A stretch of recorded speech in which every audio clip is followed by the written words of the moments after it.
I'm a little late in starting off, but oh, I have to change my background and stuff. Anyway, so Katie, how have you been? Been good, man. Thanks for having me back on first of all. But no, I've been good, man. Like since we spoke about the show coming out and Black Ops Series 2, and it's been received really well, man. Like the series premiere did work really well, and yeah, we're you know I'm getting a lot of lovely messages. So that's really cool. Really. How hard is it? Because it's one thing to write it, another thing to put it together, but the promotion of it, what's that been like? Like a whole whirlwind, man. I'm gonna be on Morning Live on BBC One on 9:30 on Friday morning. So got to go do that. Got to go travel up to where am I traveling to Manchester to go film that. So that would be cool. That'd be a nice thing to go and talk about the show with the good folks up there. And but no, it's been fun, man. We've had a lot of radio spots. We did Nick Grimshaw's show on Radio 6. We was hosted by Jam Supernova was hosting that, and that was great. And then we did Remy Berg's on One Extra, and it's just good, man. It's a lot of fun. It's a lot of fun talking to people and getting the word out about the show, because you can take for granted that you have a show out and you're just like, oh, it's on TV, and like actually going out. It's like campaigning. You're letting people know. A show like ours, we can take for granted that it's on BBC One, but BBC isn't the same. It's publicly broadcasted. As glamorous as it might sound to our friends across the pond, it's still publicly broadcasted. It's a national channel, so as such, it doesn't have an unlimited budget for like billboards and stuff like that. So you have to it's kind of an honest way of promoting a show. You go out, you shake hands, and you talk to the people, and so that's really good. Yes, okay. But yeah, Black Ops Series 2, but for those in the States, when would they get it? Would it be on Hulu yet? It will be on Hulu. Like, well, I think we're still sorting out the Hulu, like the further episodes and all that type of stuff. But Series 1 is already out on Hulu. Get a lot of messages from my stateside folks about them seeing it on Hulu and things like that. But Series 2 will be soon. Okay. Hopefully on that platform as well. All right. So you chose The Chronic 2001. I did, and I know your show is very R&B based. I could have done an R&B album, but like I kind of love, so to people used to the sounds of L.A. Reid and Babyface and without any cursing. This isn't the album for that, but it's one of my favorite albums ever. Are you serious?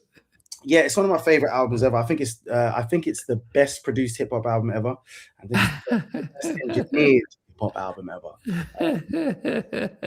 Like I really do. Yeah, it was. So I was listening to it as I was making my commute to London.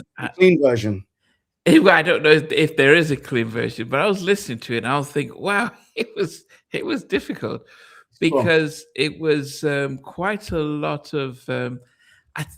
I think when I was listening to it, I was remembering that actually, goodness, as back in the day, this song, hi Michael, this I was saying back in the day, this was no different than say. The main Chronic or Snoop and all this stuff.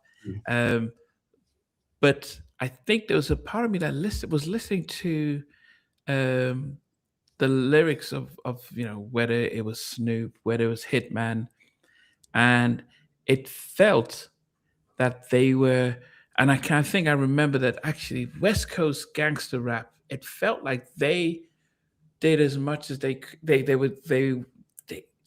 there was a sense of how they treated women based on the lyrics. Yeah. That actually listening to it now, I was like, wow, this is really toxic. The way they just talk about women. Big time. And look, it's really interesting because it's like it's such a contradiction to kind of who I am, like the album. Like, you went Catholic school and you're hood. I'm hood adjacent. I grew up in the neighborhood, but I'm not, on the fringes. But the album came at a really interesting time in life. I remember, I will never forget the day I went to Our Price and bought it.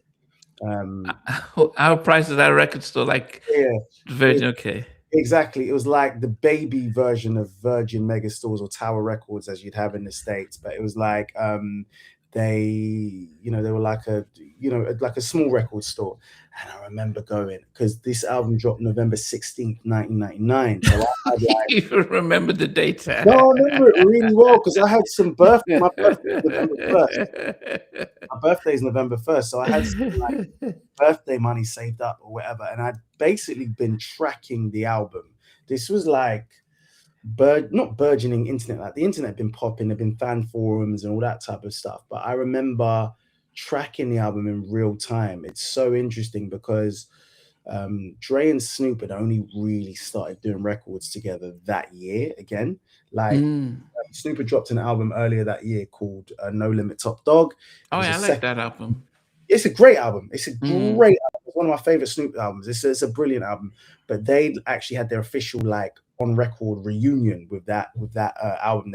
Dre did 3 cuts on that. And just for context, Snoop had left, this 2001 album, the No Limit Top Dog album, they all arrive in the, to use a pun, the aftermath of the collapse of Death Row Records, because there was a Yeah. real chasm after Tupac died, after Dre left the record label and Sugar gone to jail. Basically, Death Row was over and that wave was over. Snoop was kind of in limbo as an artist. He didn't really have a home. He didn't have a crew, as it were. And I know, watching Demiza, Damien Young, the exec, who has a great podcast and is a great voice, an almanac online. He talks about giving Snoop a job at Power 106 during that time, and we'll probably go into that later. But basically, Dre and Snoop hadn't made a record since maybe the mid '90s. Mm. I know they tried to get back together in like maybe '97, and there was talks of them doing a reunion album called Break Up to Make Up around '97. And incidentally, they did a track together called Zoom, which ended up on which Snoop got removed from because I don't think Death Row were going to give him permission to work with Dre. Mm. So then and you can find this all on YouTube, but Mm. basically Snoop got replaced and LL Cool J was put on that song. And then they're talking about Streets as a Mother. Yeah. Look, these are people who know what they're talking about. These are people who know what they're talking about. Because I don't want to read their stuff. I'll read it afterwards. Okay. I'm talking to family. I'm talking to family here. So anyway, Snoop's vocals got replaced, and then LL Cool J was put on it, and then that song Zoom was put on the Bullworth soundtrack. Anyway, I just wanted to give that context to the album. So Snoop and Dre officially got back together as like master and apprentice on the No Limit Top Dog album. Dre produced 3 records. DJ Quick produced 3 records as well. He had songs with Meech Wells produced some songs. It was just an amazing. Wells, yeah, and Bang, yeah. Yeah, it was whose mum was Mary Wells, rest her soul. Who was Mary. Okay. She was in the Supremes, but you had basically you had a going back home. That's what Snoop was doing with that album, because the first album he put out on No Limit. No Limit, the game is to be sold, not to be told. Yeah. That Beats by the Pound. Yeah. By Beats by the Pound, you know your stuff. Who's a beast himself. And that album, I remember buying that first. I'm just trying to give context. Yeah. Go ahead. Like I'll jump around from things, but I trust you'll bring me back in. I remember going to Our Price the year before that. It's a '98 the album came out, and I remember having a choice between. It was my 2 favorite rappers at the time, was Snoop and Cannabis. 2 kind of polar opposite. Wow. Cannabis and Snoop were like my favorite rappers. I have to meet Snoop. I have to meet him in life. I met Cannabis once, but I have to meet Snoop. Ashley Walker just met Snoop at the Golden Globes. Anyway, I'm digressing. So it was between those two albums, between Cannabis's first album and Snoop's album for No Limit. And I went with Snoop's one because it's like a Snoop, and the cover, the pen and pixel kind of album cover with all the kind of the No Limit and Cash Money, the Yeah. pixel and all that. And the album was a bit of a disappointment. I won't lie, it was. You had a song called Still a G Thing, which was the lead single, and then you had Gin and Juice Part 2, but it just didn't have that oomph. Anyway, with No Limit Top Dog, I think Master P just granted him his wishes to go back to LA and work with the cream of the crop. So you have am I allowed to curse on this? Go ahead. Yeah. I just want to just check. I've got the parent advisory explicit lyrics at the bottom. So lead single, I believe it was the lead single from No Limit Top Dog was Bitch Please, but that was like Snoop and Dre produced that. It was the introduction of Exhibit. Like I heard Paparazzi as a kid in that kind of summer of 96 kind of thing, but it didn't kind of dawn on me that was the same guy. And he had the lead verse for Bitch Please. The production was great, and it was a new sound. There was also a song called Buckham on there. Oh yeah, Buckham. Yeah. Fingers, and then the other song that they did was Just Dipping. So those songs actually, production-wise, set the stage and the template for a lot of the Sonics that we hear in 2001. So we think about Buckham, yeah, and Buckham has like a very Telecaster, like a guitar, like a kind of 60s kind of distorted guitar sound, hard New York drums. It was basically Dre veering into production sonically away from just being West Coasty. And it had Sticky Fingers on it because around that same time, Sticky Fingers, he was supposed to sign to Aftermath.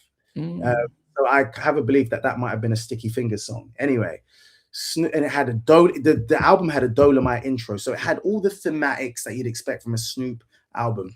Anyway, those three songs, Just Dippin', Buckham, and Bitch Please, set the sonic template for what 2001 became. Like, which also kind of follows a little bit along from like the phone tap kind of sound, guitar kind of bass, really kind of heavy drums. Anyway, we get into that album that comes out, it does really well, and everyone's excited because Snoop and Dre are back. And I remember being the rest of that year hearing little snippets. I remember MTV, the website was a massive thing, and just to say, the website, the archive has gone down. They basically, for whatever reason, whether it was financial, they got rid of the archive. And that was like the best resource of information, because MTV.com would put these little snippets, and bear in mind we're on dial-up internet. So you're just waiting the whole day to just see a little bit of video, and it would be like Dr. Dre would be talking about the process. They'd be teasing the process of the album coming, because the album at the time for that all of 99 was called The Chronic 2000. It was never called 2001. It was called The Chronic 2000. So they were talking about it, and they were like, oh, soon we'll have the lead single. At one point, he was working with Tim and Bob. Dre was working with Tim and Bob. Oh. So Tim and Bob, I remember reading Vibe magazine. There's a Vibe magazine, I think, with Ace on the cover. Basically, Tim and Bob did two singles. They might have done a bunch of them. One of them's leaked. One of them's called Hey You. And it's a very, it's Tim and Bobby. It's really dope. But then there's another song called Malibu Dre, which has never leaked. Like, no one, I don't know, maybe like Steve Stout or someone in that camp or whatever has heard it. But there's a song called Malibu Dre that I've been trying to get my hands on for like the last 25 years. And this was done by Tim and Bob? Tim and Bob did this, yeah. Tim and Bob did this. But okay, I'll ask Tim. Yeah, please do, because Hey You, and you'd be doing a good favor for my boy 92 Bricks.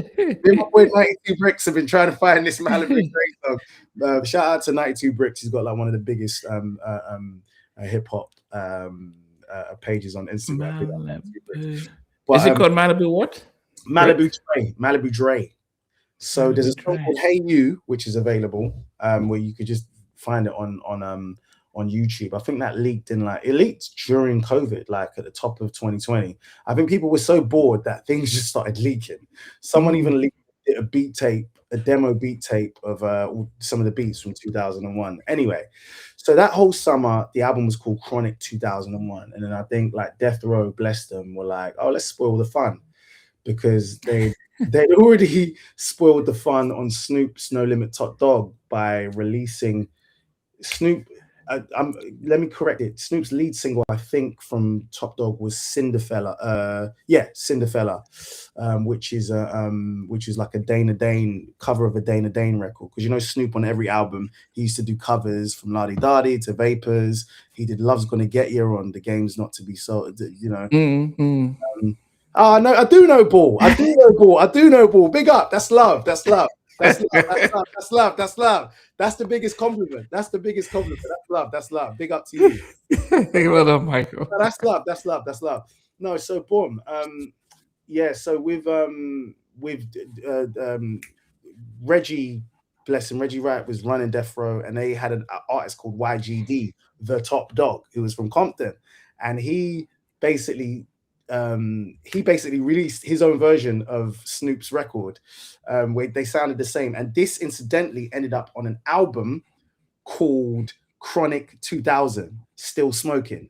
And I remember being in California in 99. I was in California, went to because we used to spend summers there as kids. And I remember going to, it must have been a Sam Goody. It was either a Sam Goody or a Best Buy, and sing. I bought 2 albums. I bought Crazy Bones album, Thug Mentality, and I bought Chronic 2000. And I put it in the record player, and I was like, this isn't it. This isn't it. So Dre, after hearing that they'd sort of sabotaged his Chronic 2000 rollout, was like, fuck it, we'll just call the album 2001. Oh. Yeah, so that's where that came from, because and then even back to the MTV thing, all of that information was there on the MTV archive. We used to I used to sit around like wait for them to release this information. And he said, like, listen, I don't care what's on the package, is what's coming out of them speakers, you know. And to be fair, when the snippet of Still Dre came out, I remember I would have been in like going into year 8. Going into year 8, and I remember hearing a snippet, and there used to be this thing called Real Audio Player, which was like an audio protocol similar to it was an audio protocol that worked for the internet. So it was like lossy, it was a lossy audio codec, so the audio sounded really crunched. You've got CD quality, you've got MP3, burgeoning MP3 quality. Real Audio was a streaming codec, and it was terrible. It was a terrible quality. I remember even the sound is like a blue speech bubble, and every website used to use Real Audio. I remember there was a website called Snoop's Doghouse, and they had all the information on Snoop, anything Snoop related. So like probably like my parents' phone bill was like, why is Snoop's Doghouse? They had all the unreleased stuff, and this was like just tapped into my early internet nerdery. So Snoop's Doghouse, I remember they had a snippet of Still Dre, and I lost my mind, because mind you, I'm 12 at this point, or just about 12. And I grew up with, I wasn't old enough for the first Chronic. I wasn't old enough for Doggy Style when it came out. I was old enough for the Dogfather. So the Dogfather was my sister, the Dogfather and Biggie's first album was my sister's attempt to get me away from Michael Jackson. She was like, I need you to stop dressing like Michael Jackson. I need you to toughen up. She's telling this to a 10-year-old. Quite a rough estate. Shout out to Holly Street Roads estate. And so she's like, you need to toughen up. Stop this Michael Jackson stuff. So I lived Snoop's second album, Dogfather, and then when I got a little bit older, I went back. I mean, I knew some of the singles, but then I went back to Doggy Style. But I remember that when I heard the snippets of 2001 of Still Dre, from that Scott Storch Key intro, I was like, what is this? So my parents have a pub, and above the pub there was a apartment. And I remember my dad had a computer. That's where we had internet at home, and we had a computer above the thing. I remember listening to it in that room, and I was like, what the hell? What is this? Because I'd never heard anything like it. And then I read Dr. Dre did again. There's an interview somewhere on the MTV website where Dre talks about how they made that sound because it was a big thing. It was a big thing. They were talking about like it's a combination of a piano and a ukulele. I remember it so clearly. And he talks Wow. about the blunk, blunk, blunk, blunk, blunk, blunk, blunk, blunk, blunk, blunk, blunk, blunk, blunk, blunk. They were talking about what went into like what sounds composed that thing. It's not just the piano. Anyway, and I remember that's what entranced me because mind you, I'm 12. I already Mm, play guitar. I'm like my like I also remember like around that time 11, 12. One of my best friends, Yannick, shout out to Yannick. Yannick had given me a tape. I had grew up with Eddie Murphy coming to America and all that type of stuff. We had Raw on tape. I'd never actually watched it, but Yannick actually gave me Delirious. He gave me a copy of Delirious, and it's because of Yannick that I was like, oh, let me go and start listening to some Richard Pryor as well. And so there was this thing that happened where it was just I was at the perfect age to get that out, to get the Chronic, to get all those things because this kind of there was just an awakening. There was an awakening mm. stuff. And I remember November 16th coming, going to our price, taking my little money, buying the CD, putting it in, putting some headphones on, and being like, whoa, I was taken somewhere.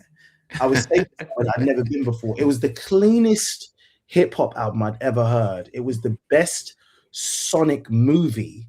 It's a Sonic movie. And we're looking at the cover now, and album covers play such an important part of how you receive an album. Because mind Mm, you, in an age pre easy access to visuals, pre like, oh, I'm just gonna look on YouTube. mm. What you have, like your cover, your inlay card, even what my background now is basically was the back of the inlay card. You can't see it properly, but it's Dre and his co-producer Melman in Dre's warehouse, which I don't think he owns anymore, but he called it the Terror Dome. It's where he keeps like, thousands of records, and this is just basically set up to show them sampling records. It's got like an MPC 3000, there's an SP 1200 there, and I don't know what keyboard that is behind it. Maybe some kind of like Kurzweil or something. I don't know. But anyway, that thing sets the template because I looked at the album cover. I was like, "What is this? This is futuristic. This is what this is a Chronic leaf. What is a Chronic leaf? You know what I mean?" And then I looked at that thing and I looked at the records. I looked at the tech behind it, and it awakened a few things in me because after that, I just became obsessed with this thing of making beats. I became obsessed. I wanted to Ah. know how he did this. I wanted to know how he made this and how he made it so clean because I'd never heard anything sound as from hip hop anyway, sound that clean, that precise. And and that album changed my ears and the way I thought about music. And that's not hyperbolic to say that, from a hip hop perspective, it really did. Because the album, you close your eyes from the moment you hear the THX deep note, the THX sound. So the first sound on it is the like THX, the George Lucas company. That's the Oh very yes, yes, yeah, boom. Yeah, yeah, yeah, that's yeah. on Lolo, the intro to the album. That's THX Deep Note, and Dre actually Mm, got sued for that. Like George Lucas, I think he wanted a million and a half or whatever. wow. And I remember, but by him using that, he's going, "I'm taking you on a movie." So also in hindsight, as like a grown man, you're going, "Oh, don't take this literally. Don't." I never took it. I wasn't gonna go suddenly join a gang. You know what I mean? I wasn't gonna be like calling women out their name. It was like watching a Sonic movie. And then to hear it's Exhibit and Trey D, one of the West Coast greatest rappers, one of the greatest rappers in hip hop, Trey D. They're on the intro. At first, I thought it was Corrupt because it sounded like Corrupt, and then I looked and I saw, oh, it's Trey D. And Trey D is one of my favorite rappers ever. He's amazing. Um, one of the East, one third of the East Siders. But that album it just did something to me, man. It did something crazy, and it made me want to make beats. It made me want to make beats. So I guess what I think because I was around for the I was around for the Chronic album when it first Yeah, came out, yeah, and I was probably in Alabama. So G thing when that sort of dropped, yeah. and it's I'm sure it was different from those in the East Coast, but I could only talk about those in the South. While I was in the South, it was the kind of laid back kind of sound that we could get into. Mm, Um, Most of us didn't know about the issue he had with Easy E, mm, but then you had this young Snoop, rapping, and Dre was not had no problem taking a backseat. Like, okay, mm, you showcase your talent. mm. Um, it was so successful that a lot of producers started to take on. Even if you think of Aaliyah's AJ and the Button Number, a lot of people started to take the G Funk stuff. They It did. like people started to think about, oh, let's get George Michael. So George Michael, George Clinton. George George Clinton. Clinton. Yeah, I said George Imagine, Michael. rest in peace, George Michael. But Yeah, imagine George yeah, Michael yeah. on a G-Funk record. That's crazy. But they That's started to crazy. sample that. They started introducing us to, George Clinton and his and the funk and stuff. And Teddy did it for the debut Blackstreet album. They Yeah. started to. He also dipped into that. I've actually said this thing, like, which I think is kind of true. I think like George Clinton's influence on West Coast hip hop is what James Brown's is to East Coast hip hop. If you think about Mm, not just Knee Deep is to the West Coast what Funky Drummer is to 80s East Coast hip hop, because that has been referenced, and not just that, there's also loads of Parliament and mm, psychedelic stuff has been used and reinterpreted, but for the most part, not just Knee Deep. If you think about Death Row alone, I think it was used like 3 times on Death Row records, from Fuck with Dre Day, that whole bass line, dun, dun, mm, dun, dun, or a version of that, a replaying of that. And Snoop's What's My Name? mm. Also, they use Atomic Dog as well, and then You Can't See Me, which was a 2-pack record on the Oh second yeah, album. yeah, yeah, On yeah. it was originally a Dog Pound record, Mm, and funk, because other people had done funk record, like funk records, or appropriated funk, like Eric Sermon had done it. Roger, he used Roger, More Bounce to the Ounce, for You Got mm, Skill, but the way they did it on the East Coast was different. I read yeah. something when I was younger, in terms of mixing, you in the East Coast, you're doing it for like being on a train and maybe a jeep, but in LA, you're doing it for your Impala. You're doing it for that space. So these albums make sense in the context of LA, and it's like whenever I've gone to LA and I've rented a car, probably shouldn't do this, but in the wrong neighborhood. But like West Coast hip hop makes so much sense, and I was such a West Coast hip hop addict, but like Mm. I would, and I'm getting excited thinking about it, because I just driving one hand on the freeway playing like Eastsiders or playing Chronic, and I'm like, oh, it makes sense. It makes perfect sense. And when I'm in New York, you know what I mean? I put my Timberlands on, and and like the boom bap makes so much sense from an East Coast Mm. perspective over there. So this to speak to this album and what you were saying about when you was in Alabama. Yeah, yeah, Yeah, yeah. Alabama.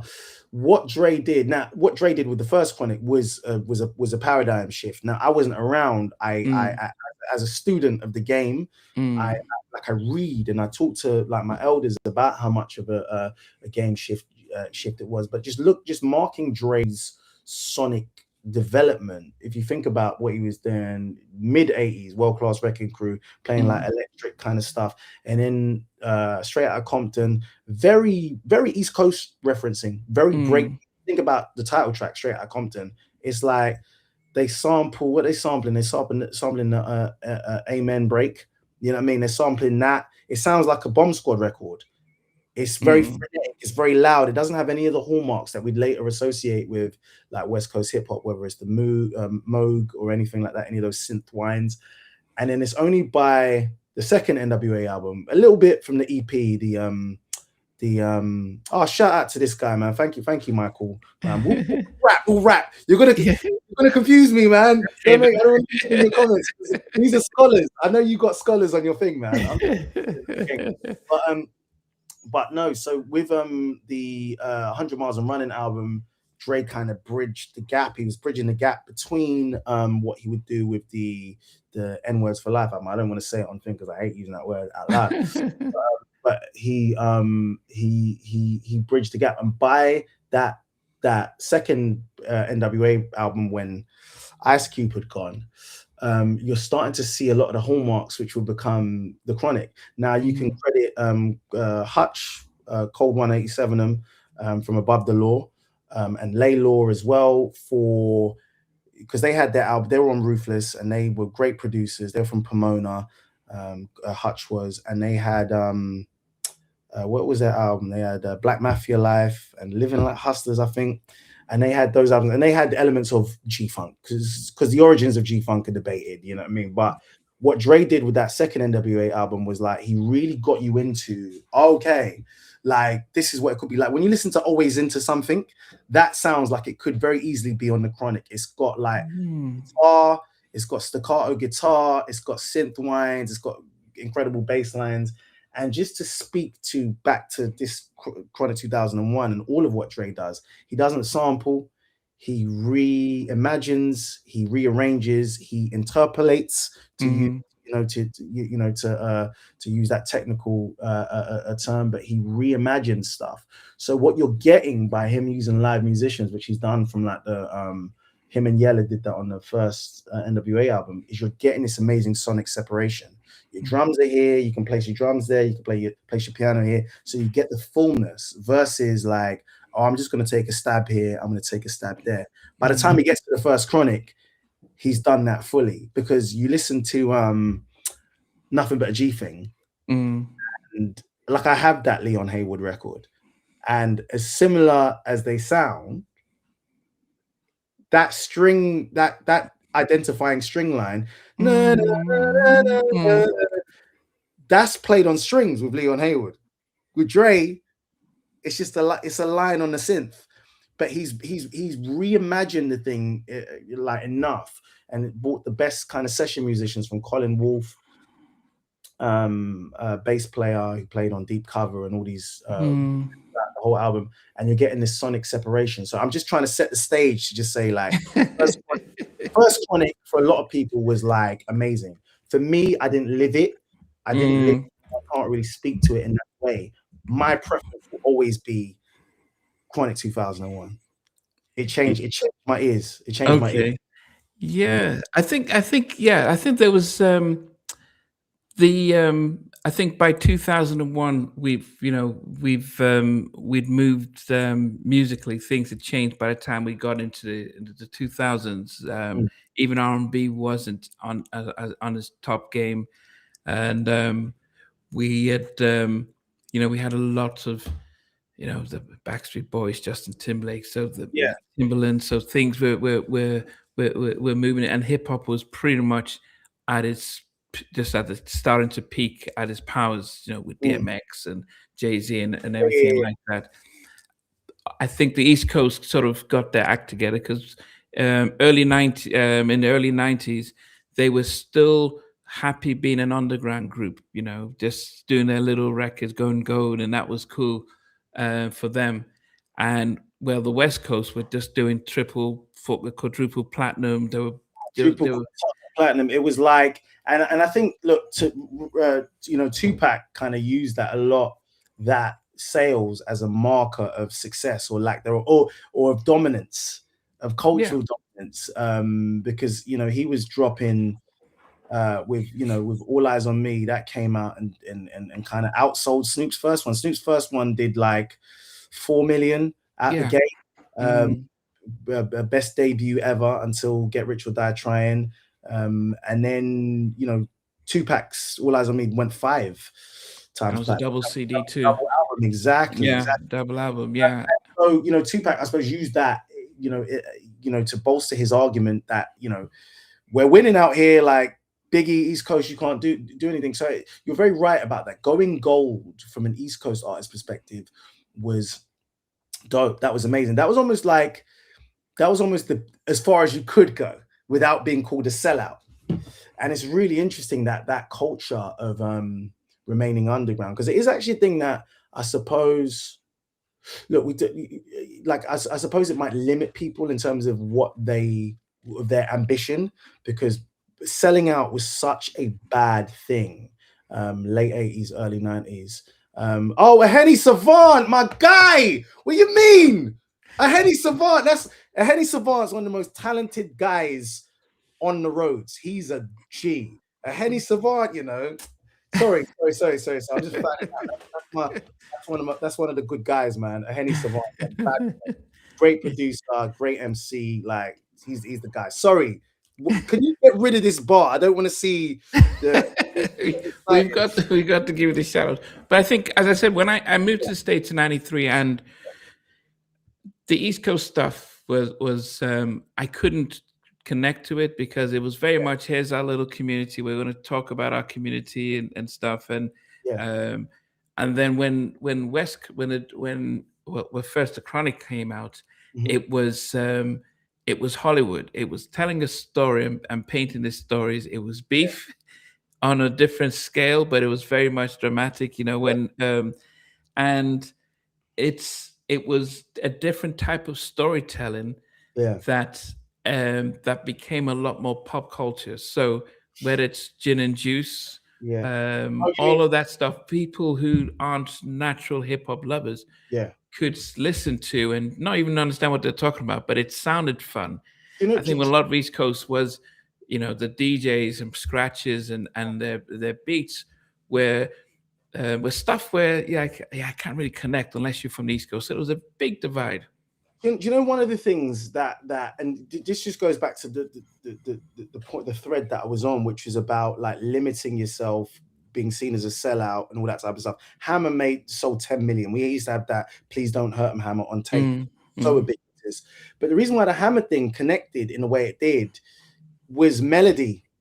It borrowed like the Rick James, the Rick James joint, Super Freak, similar to Vanilla Ice using Under Pressure.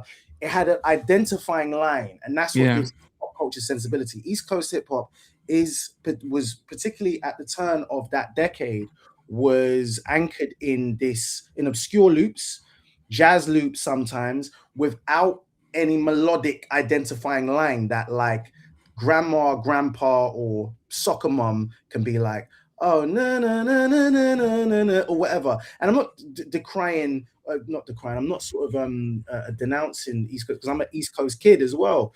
But like that was the thing, and it also, but this goes into this idea of selling out or not selling out. Is like the more esoteric you can be, the more kind of huddled you can be, the more Jansport you can be, the more revered you are. But that's not paying the bills. Yeah. You know, look, you're not supposed to talk about Puffy. You know, you're not supposed to talk about him, but you have to just be honest in saying that, like, the cues that he took from Dre and West Coast were like natural. You take kind of those cues which are kind of anchored in R&B. What is the melody? What is the thing that I can repeat? That's why Biggie's Ready to Die. If Ready to Die didn't have Big Papa, which borrows from Between the Sheets, the Isley Brothers tune. If it didn't have that with its West Coast synth line, which borrowed liberally from Dre and Dre's influence, if it didn't have that album might not have walked across the street to gold and then later platinum. Obviously, it had Juicy, but the reason why Juicy was crossed over was because it had female chorus, like an R&B chorus. Total who sang that. So there was a lot of cues taken from Bad Boy from the West Coast. But back to the point of, you know, that you're saying is that like Dre and them sonically clean, production wise, and not just beat production in terms of are we making a song, was unmatched. And look, you know, we talk about that first Chronic, And one of Dre's things, which you talk when you talk to artists or you talk to people around the aftermath camp, they'll tell you that one of his kind of key things is he'll give you a name song. So he'll Mm, give you a song like as a lead single to introduce yourself, which I think is really genius. mm, So he didn't have it for himself necessarily, but on Snoop's album, he had "What's My Name." Snoop Doggy mm, Dogg had that. Exhibit had X. Eminem had what?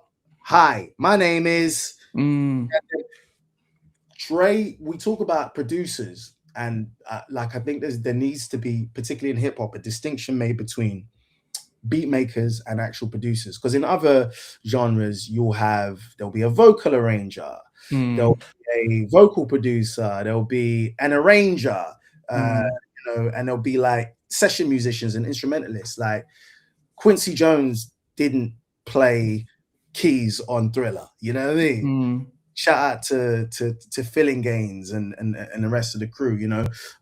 But Dre, that we can see in the back, Dre knows how to work the MPC and the SP 1200, all of that type of stuff. Dre's gift, more than just being able to make beats, is his ear, man. He has the best ear in hip hop.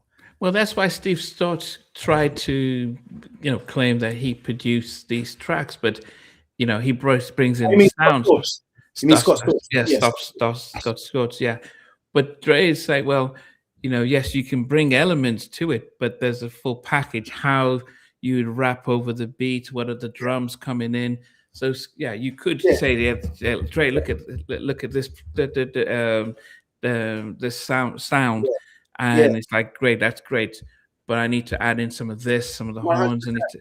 Like I love Scott Storch. I think he's an amazing musician, great producer, and he had a run. He had an amazing run, but there's a reason why Dre has lasted. He probably needs to update his California Love lyric. I've been in the game for 10 years making rap tunes. He's been in the game for like 30 plus years, and he's evolved and changed with it, bringing different sounds. All the producers that came in with Dre, or that contributed in some ways as whether beat makers, or they might have given samples and all that type of stuff. When you take Dre out of the equation, put them on their own, Mm, they haven't broken artists. You see what I'm mm, saying? mm, They haven't broken artists, or they haven't been able to put an album around these people where you're like, oh snap, top to bottom. I remember around this time, around the late 90s and just in the 90s in general, there was only a few people, few producers that could produce a whole album on people, and you could name it. You could say Pete Rock could do a whole album. He did it with CL Smooth, Primo with Gangstar, top to bottom, mm, shows mm, everything. RZA, and then on the R&B side, you've got Jermaine Dupri, who crossed over into hip hop as well. But like, there was certain producers that could top to bottom give you a full package album and deliver the thing. And with Dre, and say with the Scott Storch kind of conversation, I think Scott Storch has been quoted as being the nitrous oxide to 2001. I think that album really got moving once Scott Storch came over from the Roots and played keys, because there's some demos that exist from like the early 2001 sessions and stuff, and the beats are cool, but like I think Still Dre was the thing that made it go, oh, okay, cool, we've got a single now, we've got a thing. And that, I think it's only track 4. It's track 4, but it's such a template for the rest of the album. It has all the things the album has. When you think about the new use of synth in it, there's not one whiny synth Moog line in the whole album, I don't think. You mm. mostly dealing with like maybe some cool Triton stuff and some ASR and Kurzweil, just technical geek stuff. But you're dealing with really hard drums. You're dealing with those keys, those kind of Baroque kind of keys and strings Mm, and sections. And like, as a student of this album, like, you got to credit Melman, Melvin Bradford, who came over from Pittsburgh to work with Aftermath. Melman is like one of the architects of the Aftermath sound, like, and is one of the unheralded elements of this album, man. wow. Okay. Well, I mean, we can start with track 1 and Oh, go down to the end. I mean, so the first one is the the what? Sorry. uh Oh, no, go on, no, sorry. it's, yeah, Intro Lola with Exhibit and Trade. I mean, I mean, short and sweet in that. But I mean, what was your thoughts on? That just sets the stage because it sounds like a starry night in LA, and Dre's in his garage and he's hitting switches, which just lets you know it's basically a low key thing to say the West Coast is back, because you can hear. And at first, before I knew what anything was, I was like, "What is that?" And then you get older, and you go, like, "Oh, there's the hydraulic switches for an Impala." And actually, Rockwilder used that sound, the switches sound, on Front to Back from Exhibit's album. So if you listen Mm, to Front to Back, the choo choo, that's the percussive framework for Rockwilder's beat on Exhibit's Front to Back from his Restless LP. But that's Lolo's cool. I think the use of the THX deep note sets the stage for like, oh, this is cinema. We're getting a mm, movie with this. And to hear Trey D, I mean, it's technically not really Dre production, but to hear Trey D for the first time over like Dre related stuff is dope. Trey D, I mm. think first time you hear him properly on the Dre beat is on Lay Low on Snoop's album. But anyway, so that's Lolo. That's the Lolo So the record. second one was Watcher. So we have Eminem doing the chorus and Dre just, Yeah. what did you make of that?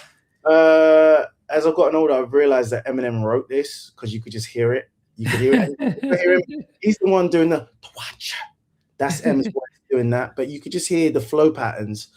Things just ain't the same for gangsters. Times is changing. Young because it's aging, becoming OGs in the game and changing to make way for these new names and faces.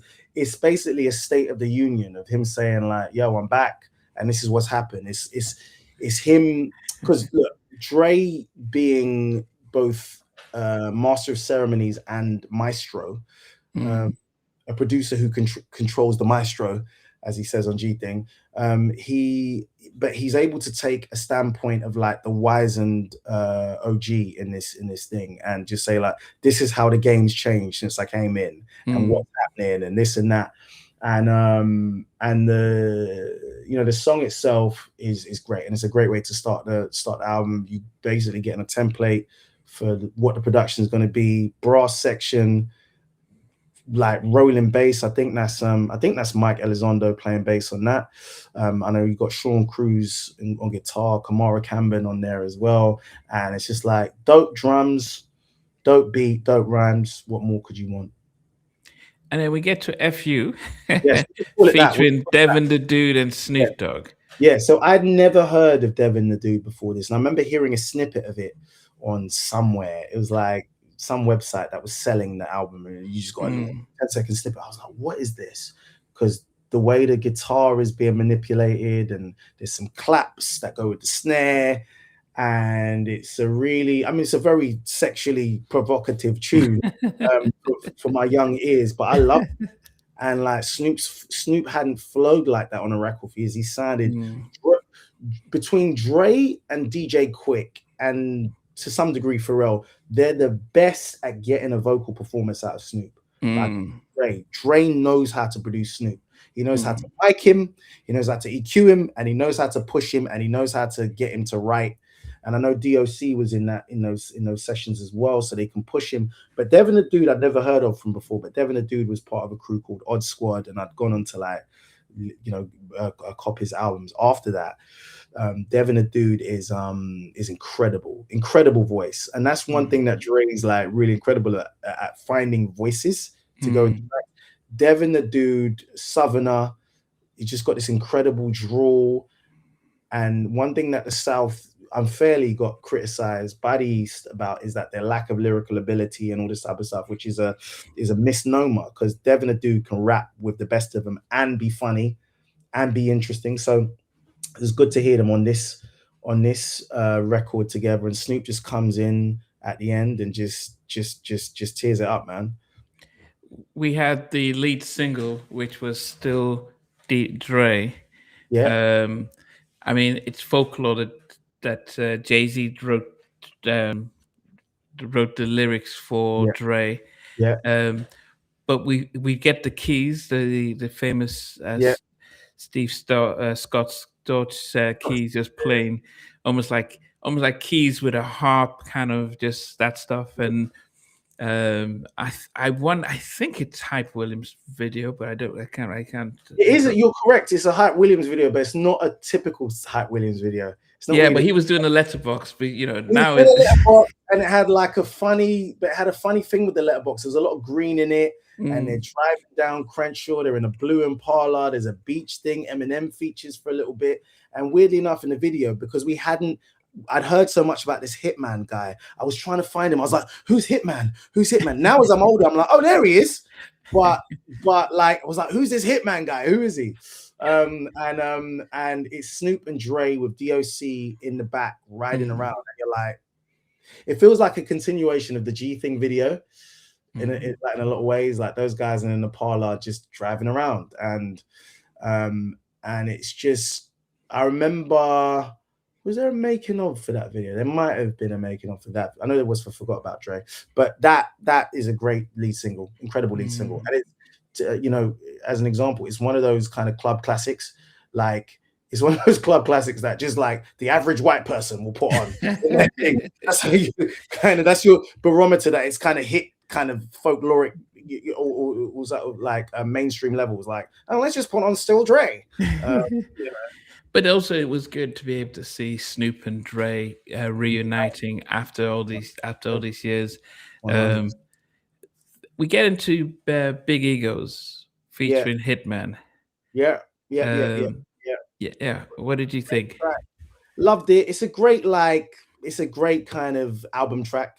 Incredible drums on that. Really big, chunky, crunchy drums on that. Piano. It kind of continues the kind of use of piano from Still Dre. Great synths on there. Great verse by Hitman. And I can't remember what it samples. I want to say it samples a John Barry, or it replays a John Barry tune from the Persuaders. I could be wrong, but I think it samples or it replays a John Barry thing from the Persuaders thing. But anyway, don't quote me. And then at the end of that, you have a little skit. It goes into a skit that Hitman sings, actually, which is like a kind of replay. Exactly. Of Love Don't Live Here Anymore. I think they're leaving a like voice message to some lady called Tammy that he's dating. But funny, it's supposed to be the version. It feels like it's the version of These Nuts for this album that Warren G did on Chronic. So it's it's cool. It's a Big Egos is cool, and that little outro to that song is cool. I think Explosive was what about that? That features Corrupt, Nate Dogg, and Six. Yeah, and 6'2" is one of DOC's artists. He's an incredible artist himself, and he had a record out. Dre's produced quite a few records for him, but Explosive is just like it's an iconic record. I think Chris the Glove Taylor might have helped co-produce or co-write that. I think he's uncredited. Don't quote me. Let me see. No, he's credited. Yeah, Chris Taylor. Yeah, cool. Yeah, he's credited on it. Yeah, Chris Taylor was involved in that, and that samples Isaac Hayes Bumpy's Lament, which I think Erykah Badu had sampled the same year for Bag Lady. I think she sampled it for or replayed it for Bag Lady, but that track originally was called The Way I Be Pimpin', which Royce the 5'9" wrote. So it was a solo record by Dre. And that leaked really early in the process, because I remember that coming out like, oh my gosh, amazing. And Dre was rapping, telling pimp stories, but I think he kind of correctly said, let's just take this off and make this a song. Let's give it more Nate, Hitman on it, and the track's iconic, man. Incredible production, incredible drum pattern. And Kanye even says that like he based his whole early Rockefeller production style off of this beat. So Can't Be Life, Can't Be Life, Never Change, things like that. He used that drum pattern as the kind of template he used Explosive as a template for those beats. So incredible track.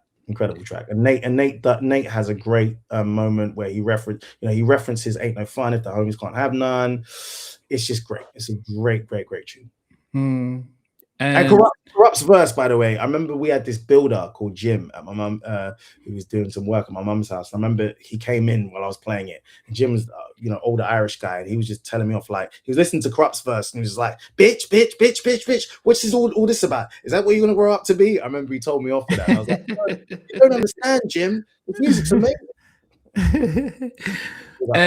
We've got a track that I think, Exhibit. A Yeah, track what's the difference? Yes. Yeah, that samples Charles Aznavour, mispronouncing his name, old kind of French jazz record. That's an amazing record. And then Blue Cantrell sampled it later.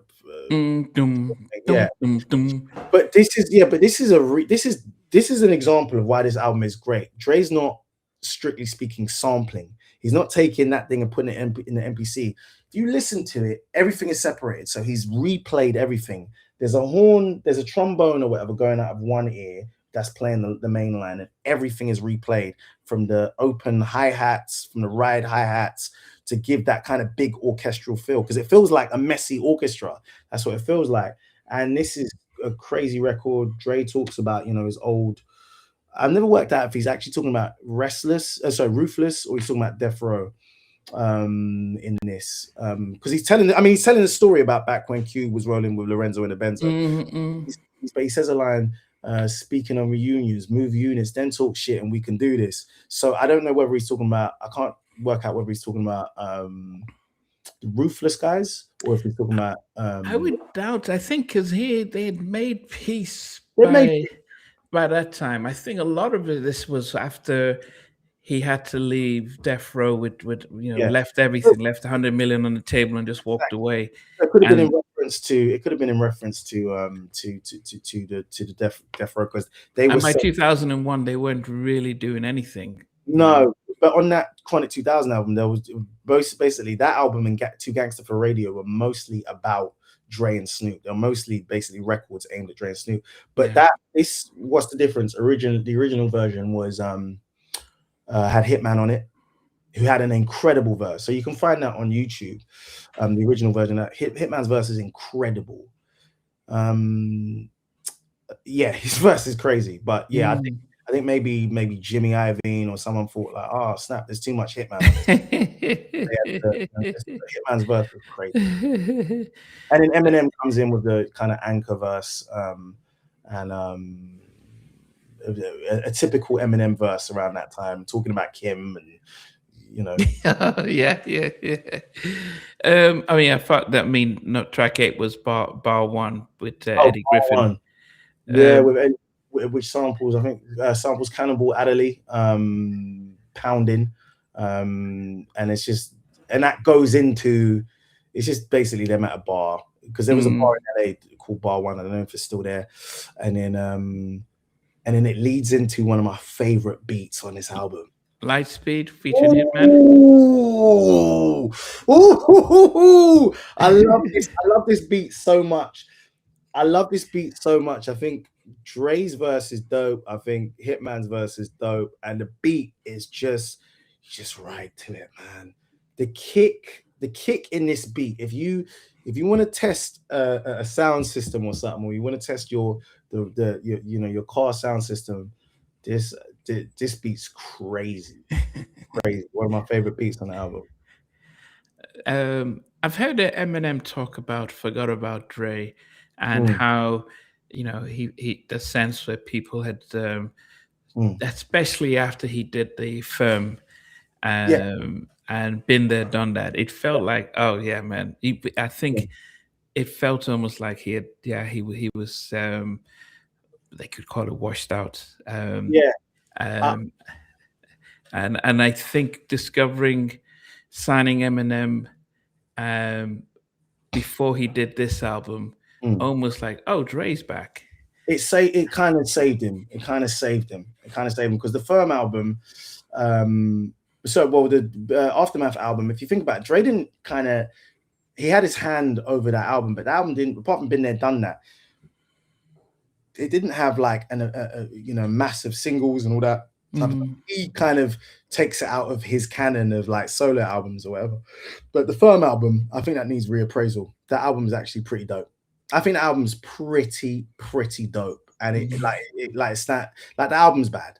I think there's a track. There's so many tracks on there from Phone Tap to Untouchable. I just think with the Firm, they led with the wrong single. They led with with um Firm Biz, and they should have led with Phone Tap. Phone Tap was like a street single where that should have been the main thing. That would have changed the whole perception of that album. Because Firm Biz is a banger, mind you, but we're in the Jiggy era. Anyway, don't get me started on that album. We forgot about Dre. I think Eminem spoken and said that like the original reference that he wrote was for Dre and Snoop. So Snoop would have been rapping Eminem's bars. But then I weirdly think this is, and maybe people are going to flame me for this, but this is the most dated sounding beat on the album. Oh, which one? Next, forget about Dre. It's the most dated, and I say that because this is the only one that uses that double time, the double time flow and the double time drum pattern on that. I think it's a beautiful beat. I think it's a beautiful beat, but for me, it's the most like, oh, this feels like very much of his time. The lyrics are incredible, and I think Dre's second verse, he goes, what M writes for him, he goes ballistic. He goes ballistic on that, and if it was ever in doubt that you forgot about Dre, you better go get medicine for that, and you know what I mean. You better go to the doctor and get some medicine for that. You don't forget. Unamnesia yourself, you know. Yeah, no, that's a crazy record. I remember one of my memories of that. So I remember like going into the playground with the lyrics written down because my friends hadn't heard it. Like shout out to Yannick, they hadn't heard it. I remember rapping the lyrics and thinking I was so special because I was like, I have heard this song and you haven't heard it. Anyway, that song's cool, but like of these songs, it's like the one I might play the least. Okay. We moved into next episode featuring Snoop. It felt like a stop and go. It was probably the shortest track on there too. Well, not the shortest, but 2 minutes and 41 seconds. Yeah. I think the song's incredible. Samples, David McCallum's The Edge. David McCallum, yeah. The Edge, and replay. Well, it doesn't sample it; it replays it, and it's an incredible record. Funny enough, there is a song called "The Next Episode" that was originally on the first pressing of Doggy Style. There's 2 records off of Doggy Style that got taken off. One's called G's Up, Hose Down. The other one is The Next Episode. But because they couldn't clear the sample of the original Next Episode, it's gone. And the only version that exists is a really bad internet. And that's Dre and Snoop. And it would have felt like a nice continuation of the line that they say in Chiefing. So chill to the next episode. So for anyone that hasn't heard it, just Google or YouTube The Next Episode original Doggy Style. But this version is incredible. And I think it's one of Dre's, if not biggest single. It's one that immediately, it's basically one that can save a DJ's night.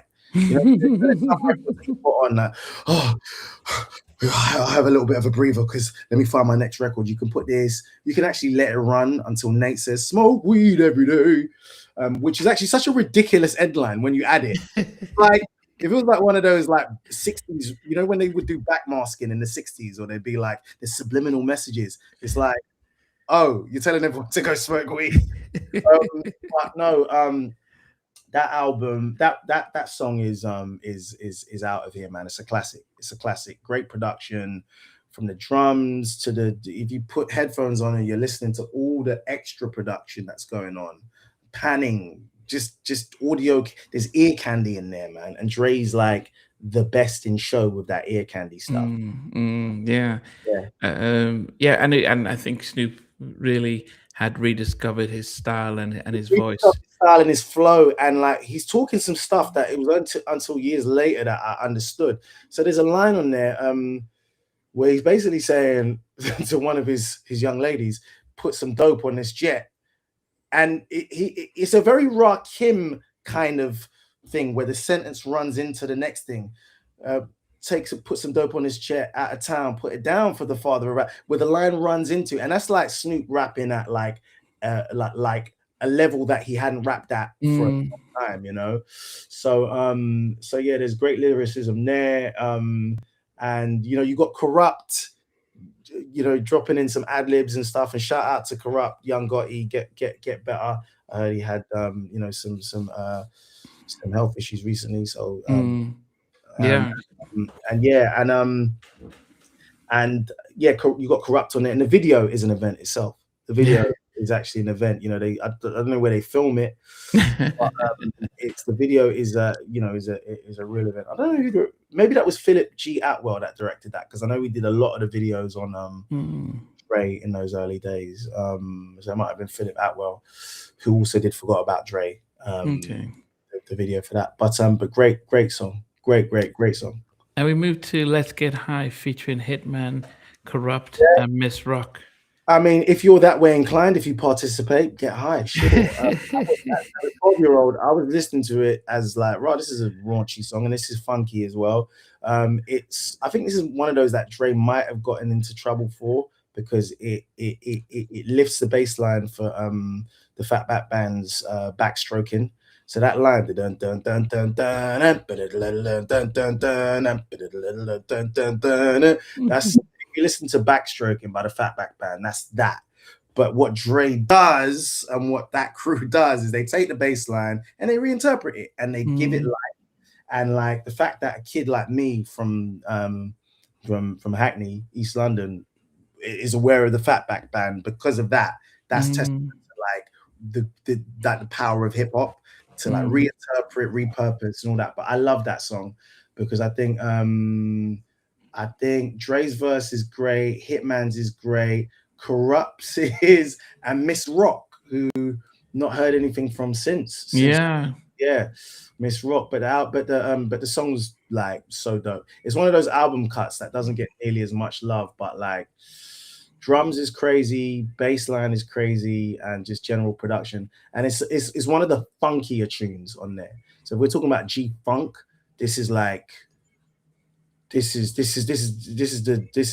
G funk really coming out. It's a funky record, and shout out to the Fatback Band as well. The Bitch Niggas is featuring Snoop. Whoa! So that was a vibe. Yeah, no, that yeah. that song is really dope. And I think it's a real fu to any of the critics and stuff like that. I think also there's like a not thinly veiled. I think like there's a shot there to CJ Mack. You know, the great CJ Mack, who's a great rapper from Hitman, because and there might have been some controversy at the time. I remember, you know, my geeky self looking at the message boards and stuff, because CJ Mack had a song called Mr. Powder Puff, and I think CJ Mack had sent some shots at, you know, Dre and them. But you know, big up CJ Mack. He's a great rapper. But yeah, so it was basically an FU to all their haters, basically, at the time, of which there were many.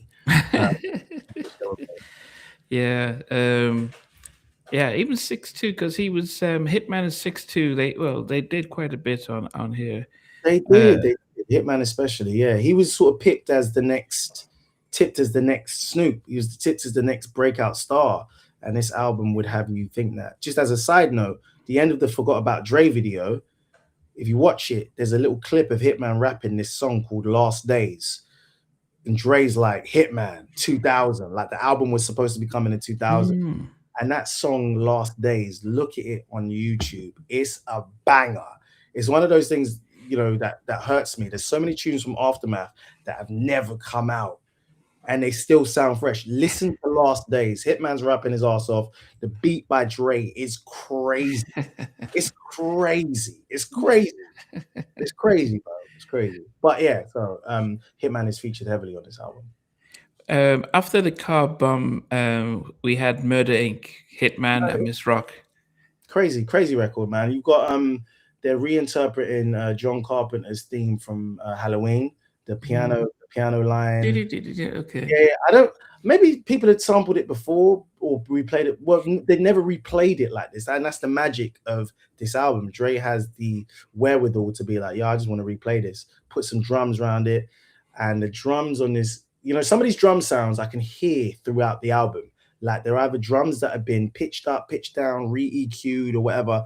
You can just hear it. And Dre, the drums on this album changed my flipping life. They're the best drums I've ever heard on a hip hop record. This is when we used to care. This is when beat makers used to care about drums, and everyone wasn't using the same packs of drums. You actually had to go out, sample drums, clean them up. Look, I'm just going to show the people this issue of Source was that? no, Scratch magazine. Okay. Scratch magazine. It's like Dre talks about his production process in this, and he talks about sampling. He's still sampling records for drums. He's still sampling records for drums and using those drums, cleaning them up. So the drums on this album need their own special shout out, man. Yeah, because I just got here is that Melman on the Melman drums he knows. He knows. magic. This guy knows. This guy knows. But I said that earlier. It's that Pittsburgh sound. What Dre did on this album is he combined the Pittsburgh sound, which was like Sam Snead and Melman, and brought that Dre touch to it. Yeah. Okay, Education with LD Griffin. Yeah. But people like this skit and I didn't love it as a kid. I was like, yeah, I get it, but I just want to, and Eddie Griffin's like hilarious and whatever. Yeah. I was like, yeah. But this also samples this is actually a sample, not a replay. This samples Diamonds Are Forever, because in my other life I'm a James Bond nerd. So it's a version, an instrumental version of the Diamonds Are Forever title track from some compilation or whatever. So yeah, that is a direct sample of a version of Diamonds. I don't think the skits were as good as the Chronic. They weren't. So the ones with Snoop were really good. The ones like with Snoop and he's talking about Little Half Dead, they're fun because it's always good to hear Snoop in his element talking because he's just naturally funny. But they're not as good. I'll agree. They're not as good. They're not as good. Yeah, and it's memorable as well. Yeah. So we had some LA niggas featuring Defery, Exhibit, Nocturnal, Time Bomb, King T, MC Ren, and Cocaine. Yeah. Love it. I mean, if you look at it, if you break it down, they're all doing this start-stop flow because the beat stops. There's always a pause in the beat where there's just silence. And what I think the concept is great because they're all borrowing opening lines from classic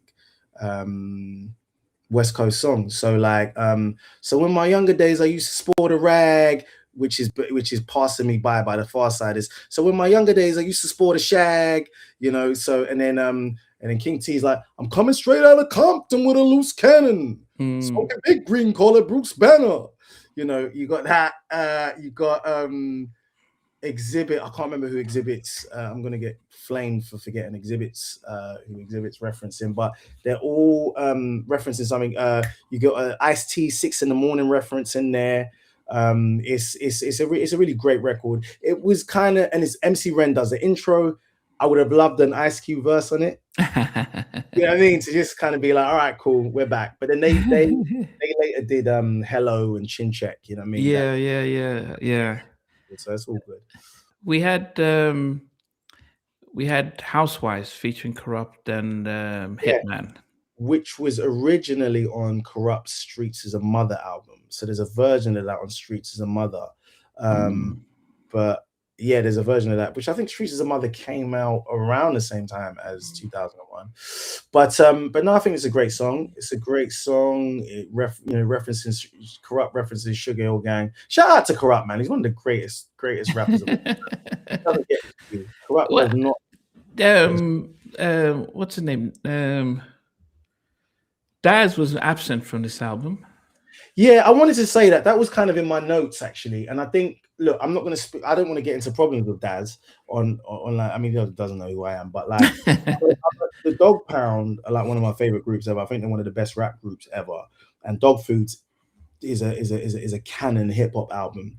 One of the sadder things of recent times as a hip hop fan is to see the fallout between Dre and Daz. But it's always been something that's been there. I remember like late 90s, when Daz wasn't on this and Corrupt was, and then Daz wasn't on any of Snoop's, hasn't really been on any of Snoop's solos since since Dogfather, but they have their own internal problems. That's family business, but it's really sad because, you know, and it's also one of the things that was missing from Snoop's Missionary album. I was like, I just want one reunion record with everyone, and Daz was absent, but I think I know why. Because Daz in so many interviews has gone and derided Dre and what Dre did or didn't produce or whatever on those albums. But Dre's just like, I'm just gonna show you how good I am. Like, you're good, you're one of my good apprentices and proteges, but I'm gonna show you, like, you're not me. And so I think that's really it's sad because you want to hear. Daz has one of these flows that is inimitable. Like the way Daz bounces on a beat is like he's Daz's flow is no one does flows like Daz on a beat. But yeah, he is missing from this album. But I think it would have been too much of a liability because also Daz was missing from the Chronic tour, from the Chronic 2000, from the 2001 tour. From the Up in Smoke tour. He was missing from that because I just think he would have been a liability. So it's just like, Snoop, like, I'm blessed. I don't want to jeopardize our relationships over here. Loose cannon. So yeah. Is it Accurate? Accurate. Yeah, featuring Hitman. Yeah, that's the Hitman solo record. And people, when I was back in the day, people complained about this record because I was like, oh, too much Hitman. I love the record. I love it. I think it's a kind of cool. It was just showing you the faith that Dre had in Hitman. Hitman was actually, I think he was co-managed by Taz Arnold from Sarah Partners. Because if you look at Hitman's publishing on that, it's Big Yacht Publishing, and Big Yacht Publishing is I think that's Taz's production or publishing company. But yeah, I think that's how Taz and Sarah got involved. They were weirdly involved in the album. I think they might have even been the people that turned around and said, just call it 2001 after it's called 2000. I think Taz gave that to Dre, I think. But yeah, Accurate is cool. It's not like a memorable one in the same way. Like, people don't talk about Accurate. It's just showing how much faith Dre had in saying, like, look, I'm gonna give this guy like his whole solo record. Because Snoop didn't have, strictly speaking, he didn't have like a solo on the first Chronic. You see what I'm saying? And Snoop was out and out the breakout star of that first Chronic album. So it was a sort of show of faith by giving Hitman his own record, and it's cool. Like, I know, I play it, and it's a great beat, but it's not. You wouldn't say like this is a classic record, but I love it, and I love Hitman as well. Yeah, I like what Michael says. He says Hitman had a pen, but no real it factor to carry the record itself. Big up to Michael Brown, and look, I love Hitman, but the problem is, and this is the thing, it goes back to something I said earlier, which is about story. Now, on Hitman's solo single, which was going to be one of the first singles, Last Days, listen to it. It's basically his version of a Dre introduction record. I said Dre has like, my name is, what's my name? Hitman acronym for highly intensive tongue talents making all nervous. That's what Hitman stands for. That's why there's 2 T's in it. And that was his thing. He had one article in The Source talking about him coming out, and they were like, oh, can you give us any information on you? And he was like, oh, I'll reveal that when time comes out. So there was a lot of mystery. The problem with Aftermath being co-owned by Interscope at that time is they needed sales. I don't think Jimmy Iovine was going to ever let anything come out that didn't hit the kind of Eminem 3 million mark, or this, what later became G Unit, the juggernaut 10 million albums. It was not. And I think as dope as Hitman is, he didn't have as much commercial appeal because, mind you, Dre had previously signed an East Coast rapper called Last Emperor, who was ostensibly a backpack rapper, like lyrical as hell, but he never came out. And part of it was the commercial pressure. I think if Dre didn't have the commercial pressure to follow, that's why Rakim never came out. As much as Rakim's the god, love him. Was he on Aftermath? Rakim was on Aftermath, signed in 2000. They were supposed to drop an album called Oh My God. It never came out. There's smatterings of singles that are around, but that's why Rakim on Truth Hurts record. That was supposed to be his intro to Mm, coming out, and there's smatterings of records. Like Heat by 50 Cent was a Rakim beat originally, as was In the Club, I think. But just to speak to Hitman, Dre's artists, his marquee artists, barring Kendrick, who was his own entity, they all have a level of story that you can latch onto. What is Snoop's story? Long Beach, Rolling 20 Crip, sold drugs, this, that, the Philip Walder Merriam case, all of that type of stuff. Even though Tupac wasn't his artist necessarily, he still came mm, out under his auspices. Tupac came with a story. 50 Cent came with a story, shot 9 times. Eminem, the whole stuff with his mum. All mm, of these marquee artists require a story because that's how the public latch on to the thing. Versus like, let's just say Rakim's sign, and Rakim is the god MC. Like Rakim's thing, he's not going to bring guns out. He's going to be talking from an observatory level. So Hitman, mm, similar to Bishop Lamont, was in that space. They were like mm, in that kind of West Coast Nas kind of space, lyrical monsters, and could really deliver you some great, amazing verses. But what was the story? I think that was the mm. commercial appeal. That was a little rant, but it was just to give That is fine. on Hitman because he was a phenomenal talent. Penultimate one is Bang Bang, Nocturnal, and Hitman. Yeah, great tune, stands up, great beat.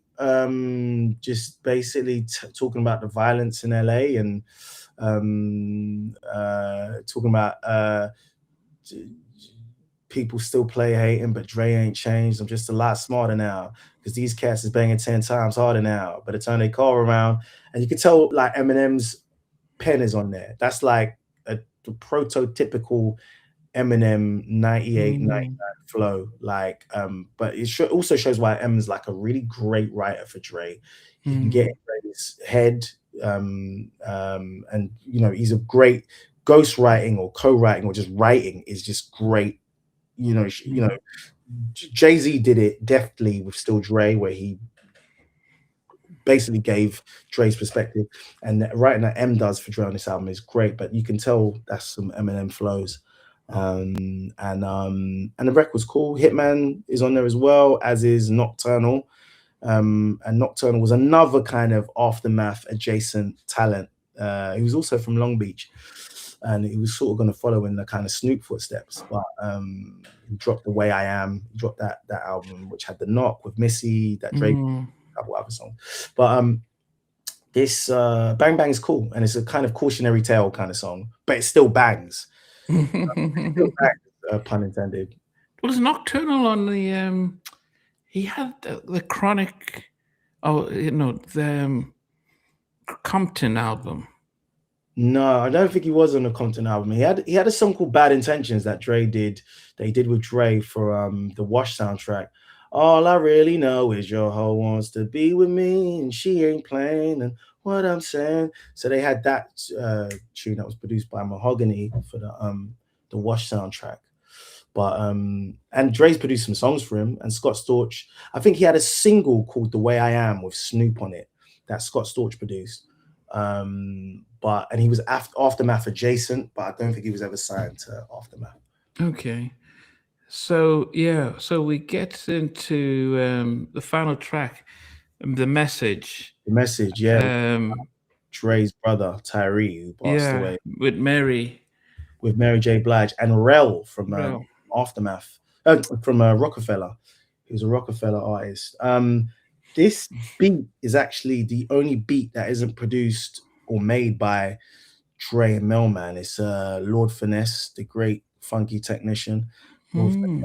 and I think Melman, yeah, I think Melman procured this beat from him. Like, like producers, especially those like real dope producers, they'd have like beat sharing sessions where they go shopping together for records and they all are plugged into each other. Whereas the Digging in the Crates crew, the Beat Nuts, they all Pete Rock, they all know and respect each other. There was a real producer culture that I geeked out on and looked up to as a kid. And I think Melman heard Lord Finesse playing this beat one time, and it was known as the Chinese beat. I think they called it the Chinese beat because of that harp thing. It sounded very, Yeah, very, Hawk and the Harp. yeah, of that, of of that region, and yeah, and so I think Lord Finesse came and sold the beat to Dre, and I think he watched them record it and stuff like that. But I think Royce wrote that verse, I believe. I think Royce the 5'9" wrote that verse.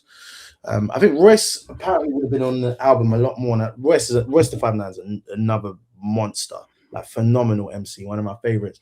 I think he would have been on it a lot, on this album a lot more. But I think there was some like managerial kind of palavers that I'm sure he'll talk about in some interview somewhere. But yeah, and it's a heartfelt one. It's a great way to end the album Mm, because it's Dre talking about his brother who passed on during the NWA tour, like got into a street fight.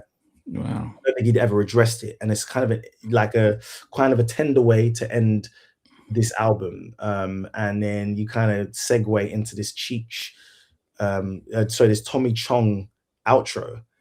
Tommy Chong does the outro, which is like to have one of the ultimate stoners doing a marijuana related outro to the ultimate sequel, weed album Mm. is kind of is symbolic. So yeah, the message into that Tommy Chong outro. The album worldwide sold over 10 million. Yeah, Um, did you expect it to? Was that the number you expected, or what was?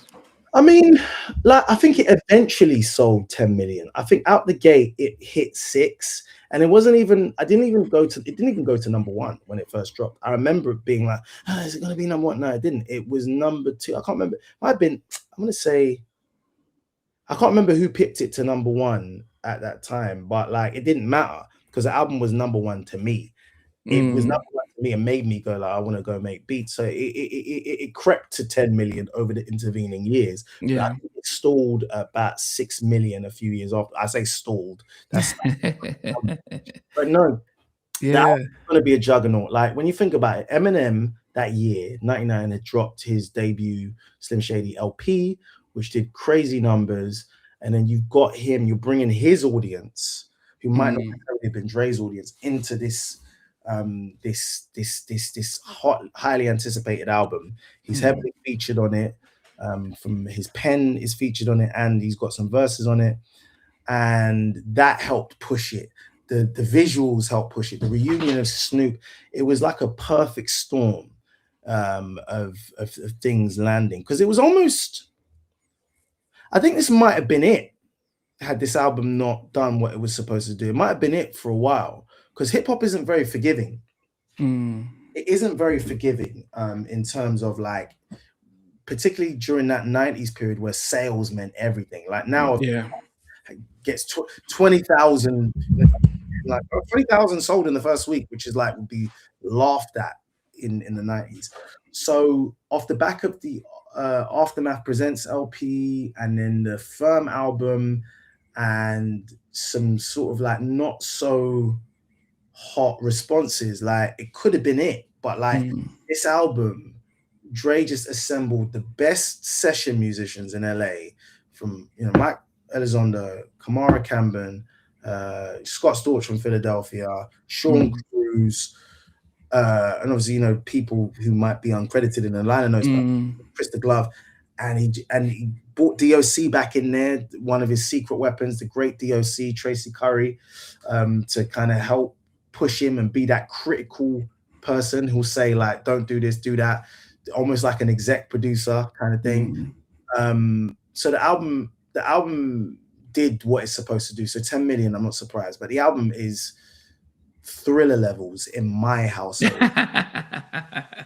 It's thriller levels. Like important. It's one of the most important albums I've ever heard in my life because of the Wow. impact it's had on my life. Not because of the content. Like Mm. I'm not throwing up gang signs, but like sonically, it made me pay attention to every snare, every hi-hat, it made me see the music. It made me see the hip hop band. And I've Mm. never heard anything like that before. I never heard music be so clean. Mm. I want to see. I actually, it's so much so I want to see the Pro Tools files. Like one of my dreams is to go to the studio and be like, "Yo, show me the Pro Tools files. I want to see how you, I want to see how you did. I want to see how you did this because I'm fascinates me, man. This album, and that is actually a gift of the scarcity of information about this album.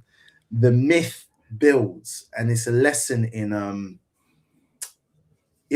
that this digital era could learn about like scarcity builds myth. Mm.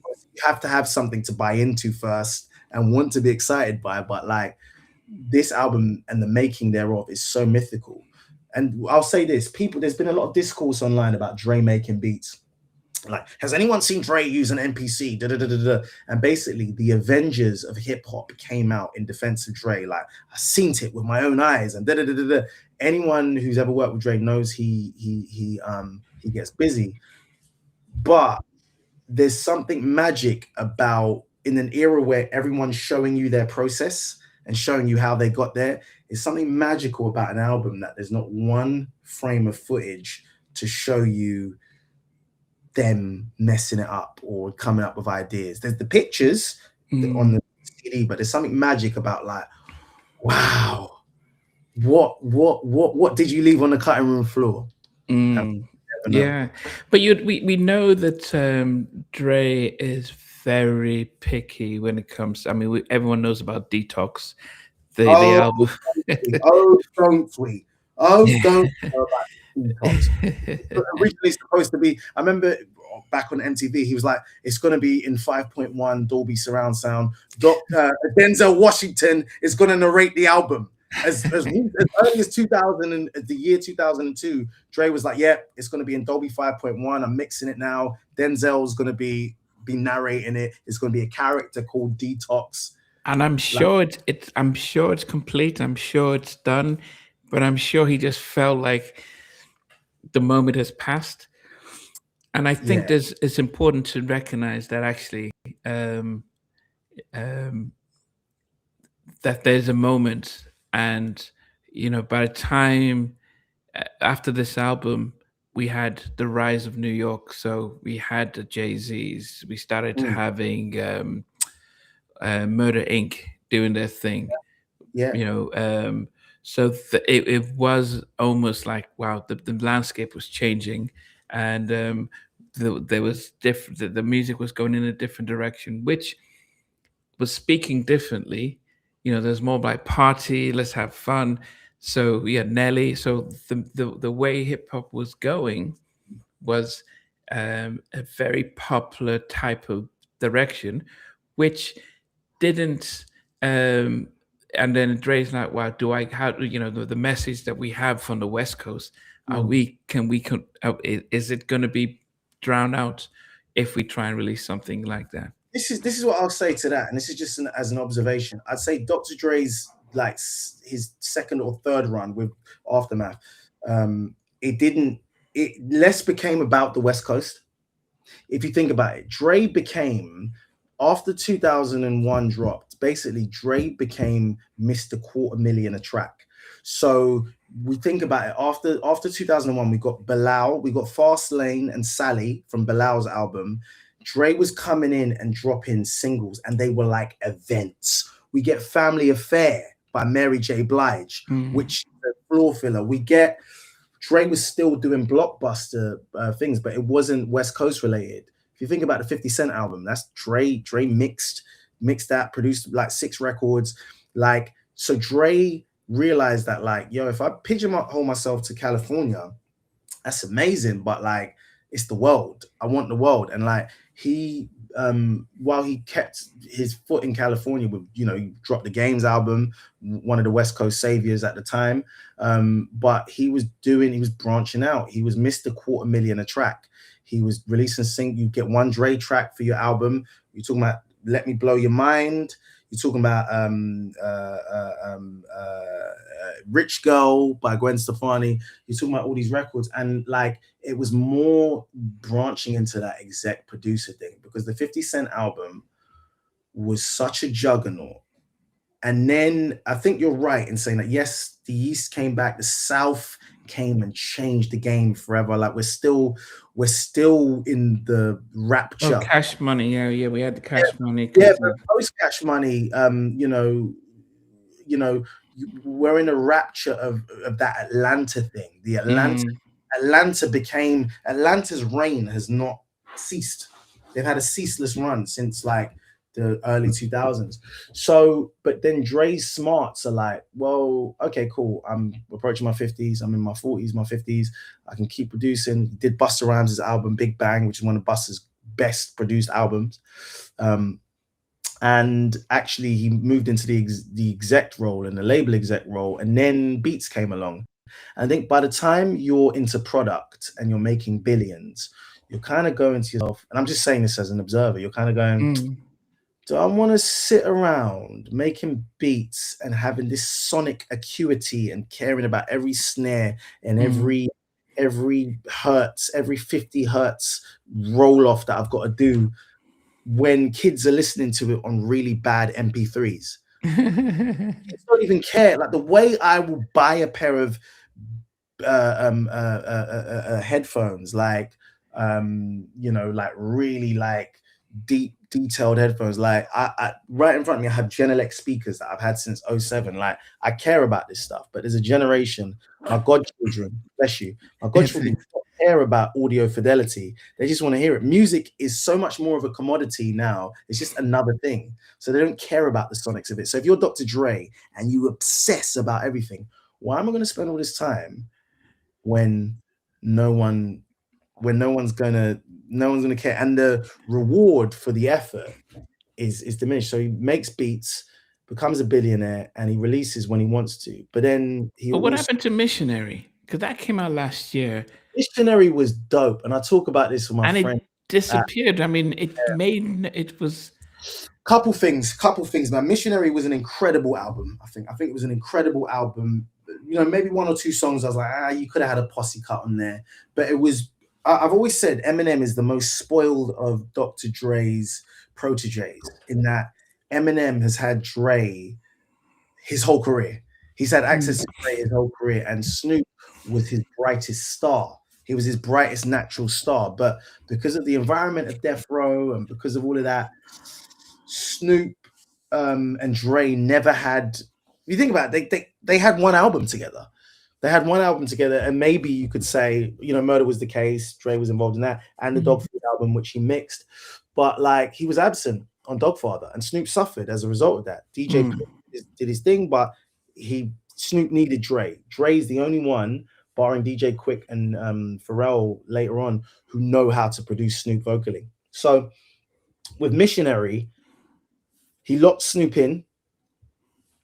He got the ICU, which is Fred Rec and Bluetooth Beats. I think his name is. I'm butchering his name. Sorry if you're on the chat, bro. Dope guy. Obviously, Focus is in there. One of the great, architects of the Aftermath sound. But there was a couple problems with that. To me, is that like Snoop does too much. Snoop does way too much, because after he got that Missionary thing, Snoop dropped another Death Row album.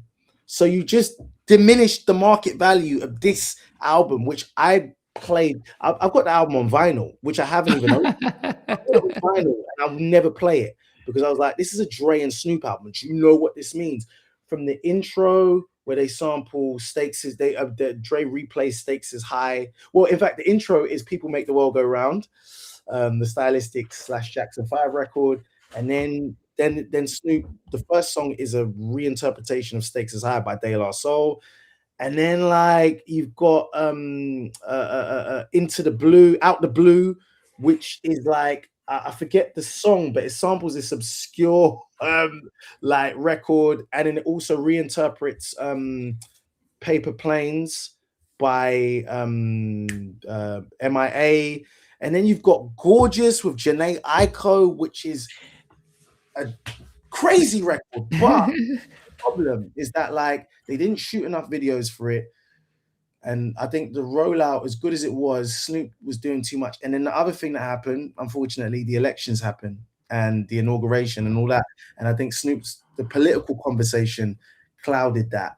And it's just, if Snoop had been a lot younger and less of a if he'd been a newer artist, you might have said like, listen, you're not dropping another album for like the next 6 months. We are going to pump this album because the album is so dope.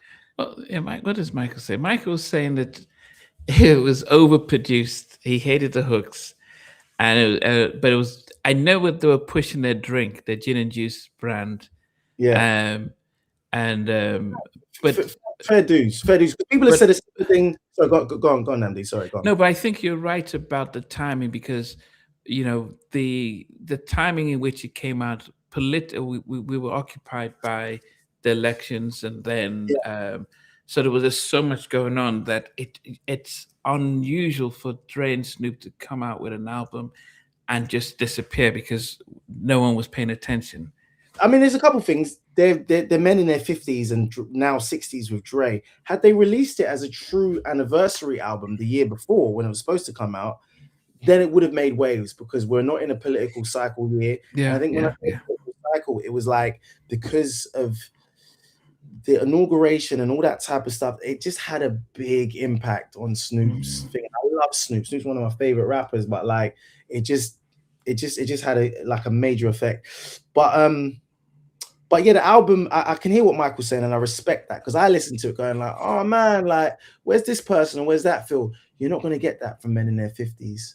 It's a mature album. And look, Nas and Primo's album has been critiqued a lot. Has that And come out? Light Years, and that's a crazy album. Now, part of the critique with that album and most albums in general, and this is a problem that we're just gonna have to face now. John McMillan, shout out to John McMillan from Game of Thrones and Family Man. He says this thing. John's a scholar of hip hop. You need to have him on. But John talks a lot about fan rap, and we are in the era of fan rap where the people rapping were once fans of these people. You Mm. also have it where producers I can now talk as though I'm a peer of Dr. Dre or DJ Premier because I have access to cheap music equipment. You see what I'm saying? Whereas, Mm. like, it used to cost you something to go in, to buy an MPC, to you really Mm. had to suffer. Now you can get a ripped copy of Fruity Loops, allegedly, and make beats off of that. I don't use Fruity Loops. I pay for all my stuff. Endorse me, someone, Cubase. And so you could do that. So people think they're peers. So what happens is I saw it happen with the Primo thing. People were like, "Yeah, I wouldn't have given that beat to Nas," or "Oh, Primo, I sampled this record before you," and it's like the nerve of you, like you're Chris Martin, works of art.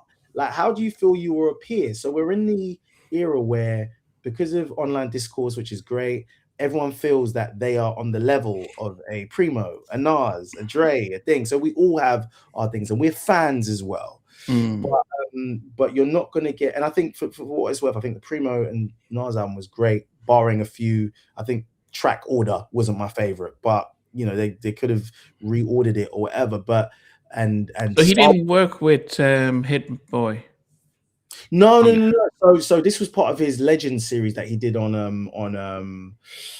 did for Mass Appeal, where everyone had an album. Ghost, Ray, De La Soul, Slick Rick, Okay. everyone had an album. But it was just the long-awaited collaboration with Primo. And you could say, well, it's 10 years too late or whatever, or 20 years too late. Here's the thing: it's the album we needed for this version of Nas. Like, I would have loved a whole album of what I call MPC 60 Primo, which is where as a fan, I'm such a fan of his. I know when he's using the MPC 60 and I know when he's using the MPC Renaissance because the beat sounds super clean on the Renaissance and we want to hear that MPC 60 grit. But that's not my place to say. They're making the songs that they want to make, and I've got to respect that. And when I play that album front to back, I'm like, oh, this is an album. This isn't an a la carte singles album. Mm. Similar to Missionary. You put it on, you do your housework, you drive your car. It's not a la carte singles. Barring Gorgeous on Missionary, there's no like out and out singles. There's no like, I mean, there's single moments, but it's like you got to play it. Dre, as he does on most albums, is bleeding tracks into one another. Like if you listen to 2001, most of these tracks lead in. FU leads into Still Dre. you can hear the last effect of FU into Still Dre. Dre makes albums. So I think like we're in a timeline where it's a la carte. Give me a single, give me a single, give me a single, give me a single. Most of these people that you're getting singles from could not make an album to save their grandma. That is true because the art of the album is lost in a world of like disposable music, and that's just real. So say with Missionary, why it didn't work, you're talking about 50-year-old men make rapping. For me, as someone who grew up listening to their music, I'll play it, I'll bump it, but the teenagers aren't bumping it. That's just the reality of it. So they made an age appropriate album, just like Primo did, and these are albums that have to play as one body versus a la carte, a la carte, a la carte. I'm just gonna listen to track 9. I'm not gonna listen to that. You know what I mean? Yeah, but also, I think if you're thinking about album sales, I mean, who's I mean, who's buying them? You know, the people buying If these albums are. if you're Uh, trying Thriller, Thriller will never happen again. The 90s will never happen again. Monoculture, it could it could take a cataclysm, God forbid, for us to all be on one accord, but we don't. But like it we will never have that moment where I remember as recently as say like 50 Cent's Get Rich or Die Trying. I remember because I was doing the Crouches at that point in time, the TV show, and I remember Robbie G. Shout out to Robbie. Robbie was asking me my opinion because he knew I was a hip hop nerd, and he was like, "What do you think about this 50 Cent album? Like, I want to buy it for my son. Is it age appropriate?" And his son's a big man now. His son's like 30 now. Shout out to Harley. And that was a moment where it was pop culture. 50 Cent's album, everyone was aware of it. The fact that white people were like, fiddy, fiddy, fiddy, fiddy, you know what I mean? That they were doing that whole thing, you know, and then you had, you know, in that early 2000s era, you had, you know, Outkast's album was doing numbers, Confessions by Usher was a blockbuster thing. And then the last real blockbusters were maybe the decade before. Maybe we peaked with like the one of the Adele albums, which sold 5, maybe 10 million, which is crazy in 2011 or whatever that it dropped. And then you got Billie Eilish, but hip hop, by and large, isn't doing those juggernaut numbers like that because most people are dropping singles, you know. And there's great independent artists who've built up movements and almost cult-like movements. You know, the Griselda movement, they're doing numbers off of tours. You know, it's kind of very Wu-Tang-ish in terms of like the devotees to that whole movement.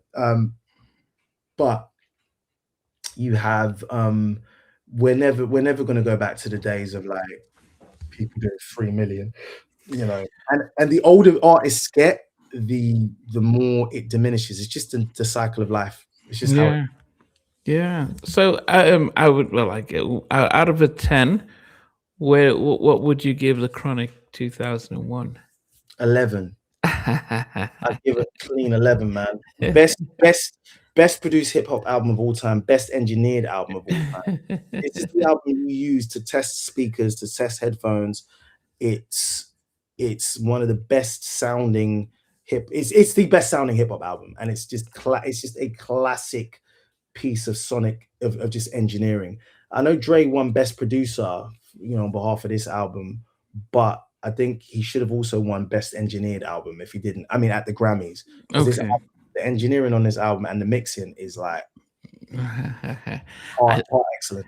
I mean, if I was to, I mean, as much as I enjoyed it when it came out, I think for me there was a lot more variety in All Eyes on Me.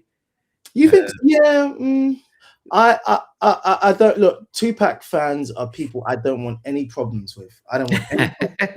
Those days have gone. I don't want any problems with Tupac fans. I love Tupac. I love him. I think I don't want any problems with any Tupac fans because I know like they're just getting ready. They're just getting ready. But All Eyes on Me is not the album that 2001 is. I think All Eyes on Me. So yeah, it's just putting some of the people giving it rating it at 5 mics on the source. RD the Prairie Dog says no, it's an 8 out of 10. How old are you, RD? Very. How old? What's your age? I want to ask. Michael said Yeah, it. Michael Brown, he knows. Michael, the Chronic 2K is a 5 mic album. Of course it is. And they had the temerity to give it 4.5. I remember that. It's the issue with Jay-Z on the cover. I think it's December 1999. Jay-Z's the cover of the Source, and they gave Chronic 2001 4.5. Mad City is a dope album. GNX is what Missionary should have sounded like sonically. Absolute West Coast spun, but updated. Nobody was asking for nearly 60-year-old men to recreate the Chronic and Doggy Style again. No, they weren't. But I think big up RP Prairie Dog. You're my elder, so my apologies. Salute to you. You're my elder. Fair play. If that, the reason why I asked the age is because your age qualified will have some reference to your thing. So salute to you, RD the Prairie Dog. GNX is what Missionary. Kendrick fans are gonna flame me. I haven't replayed GNX since it came out. I haven't played it since it came out. I think it's one of those that will I maybe get into down the line. But also there's just too much. There's too much like new nerd discourse about the Kendrick album. Like when I see certain people talking about it, I'm like, when I see certain guys from outside the quote unquote the quote unquote culture talking about it and essaying on it, I'm like, oh, yeah. you do essays and your content farming, like yeah. Last week, like stop. So that was a little bit, but no, that's a fair take from Michael Brown. He's had some very, very sensible takes during this chat. You know what I mean? And he obviously knows his stuff. Big up RD Prairie Dog. He was living in LA for the first Chronic, and that's love, respect if he was there. And you're a little bit older than me, so it hits slightly different, probably. Yeah, I was in LA during the year 2001. Yeah. I remember going to the Century Club. You went to the Century Club? Wow. Yeah, because I remember seeing Ricky Bell from Belvis DeVoe in the. Yeah. I did. Because I lived in LA for 3.5 years, and so all those places. I love LA, man. Yeah, and stuff. But and so when I remember seeing Snoop recording the video Snoop Doggy Dogg when I went to Long Beach. Long Beach. Oh, he was on VIP Records. Was he? I remember driving by and then seeing him on the roof. And they were doing the video shoots. And when you live in LA, you're seeing. I've seen. You'd see everyone. It's when you live there, you're seeing everyone. It's not a big deal because it's true. I saw Michael Harry O, one of the founders of Death Row. Like, because when I stay in LA, I stay in Santa Monica, and he's just like, he was just walking late night. I was hanging out with my people, and I was like, "You're Harry O." Like, what's up? And he's mad tall, and I took a picture of him, but just I've got this picture of me and Harry O, and I'm like, rah, like Harry O, like rah.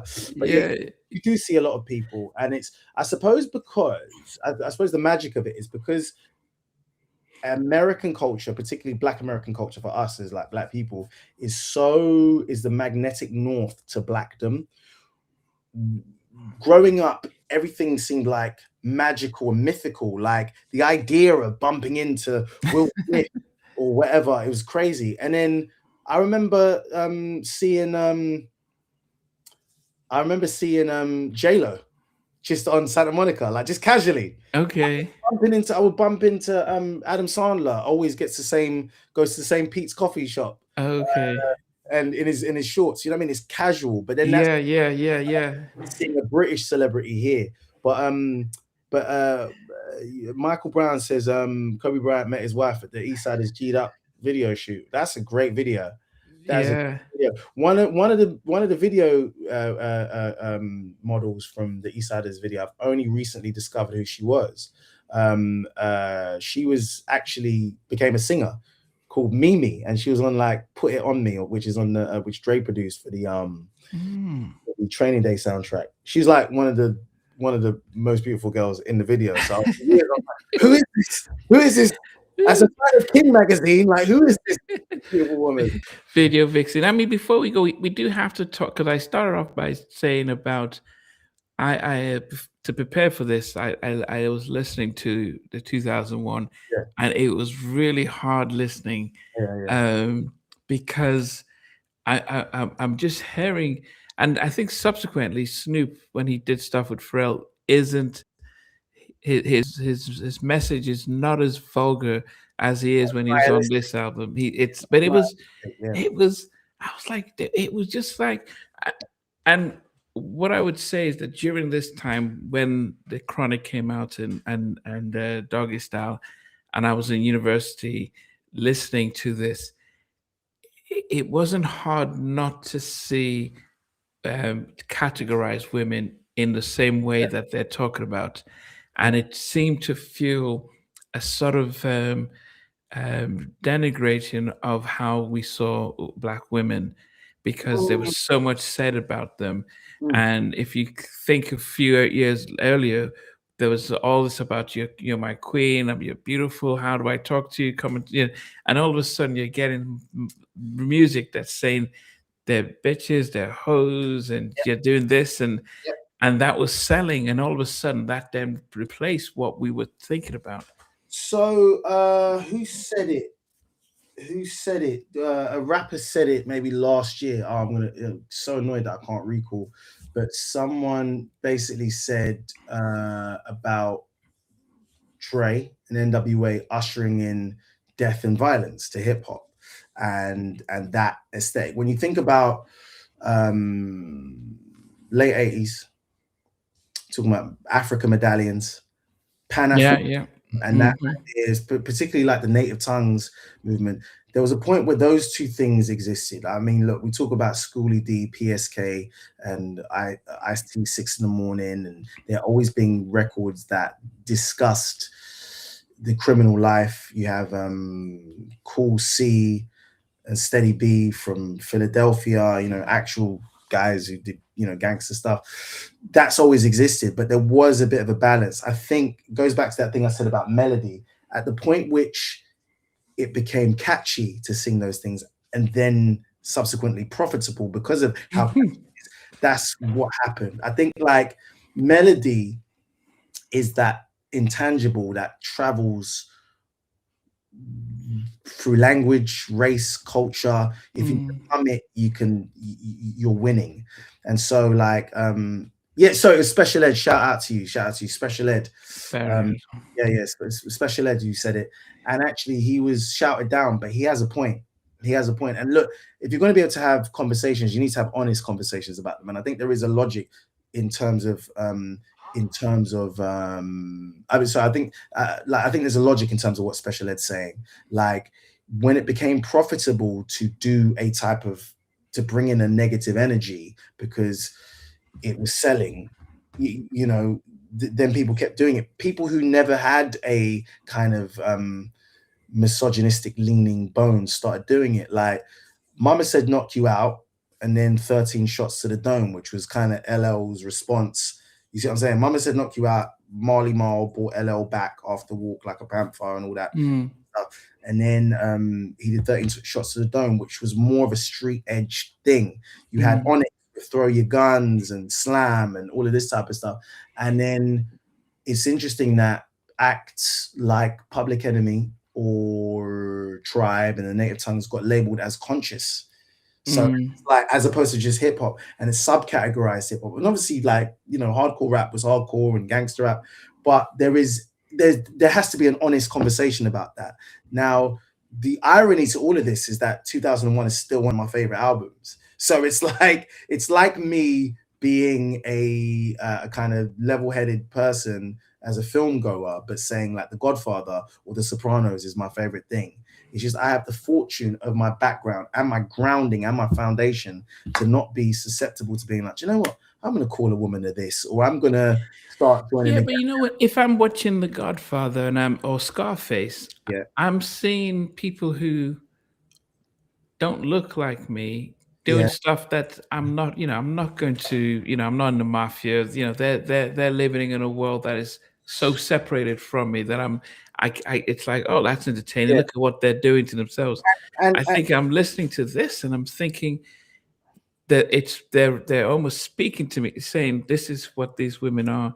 and And as a young person, I was like, it just felt like, oh yes. so actually, look, the conversation here is balance because, Chuck D called hip hop the CNN of the ghetto, and there's a lot of logic to that. But at what point does it stop being the CNN and the sideshow of the ghetto? You see what I'm saying? Where people, some of whom aren't actually participating or never participated in any of the things they're talking about, are extolling the virtues of that lifestyle. Mm, Now, it's a tricky thing because there needs to be balance. It's like a balanced diet. You know that food pyramid, like you had mm, greens at the bottom, and or your sugar and your sodium is the least bit you consume. If you take it as like there's room for all of it. Like, look, Nas's first album was from the perspective of a kid in the 40 side projects in Queensbridge, looking out of his project window and observing, and to some degree participating in that stuff. The second album had him as an active participant. It went from Nasty to Esco, so the whole of It Was Written was him as an active participant, almost taking on or hyperbolizing some of the stuff that he'd participated in, and he was an active participant. Now that needs to all of that needs to be taken with, like, we take a little bit of Nas, we take a little bit of Mobb Deep, we take a bit of Common, we take some Black Sheep, we take some Onyx, we take some Snoop, we take some Dre, we take some Lady of Rage, we take some Raw Digger, we take some Moni Love, and it's all part of a balanced hip hop diet. The problem is the negative is the most profitable. So that's mm. also got the most money pumped into it. Because even though payola is a dirty word, these records are getting serviced by money. How much it costs to get a number one record then and now? It's a lot of money.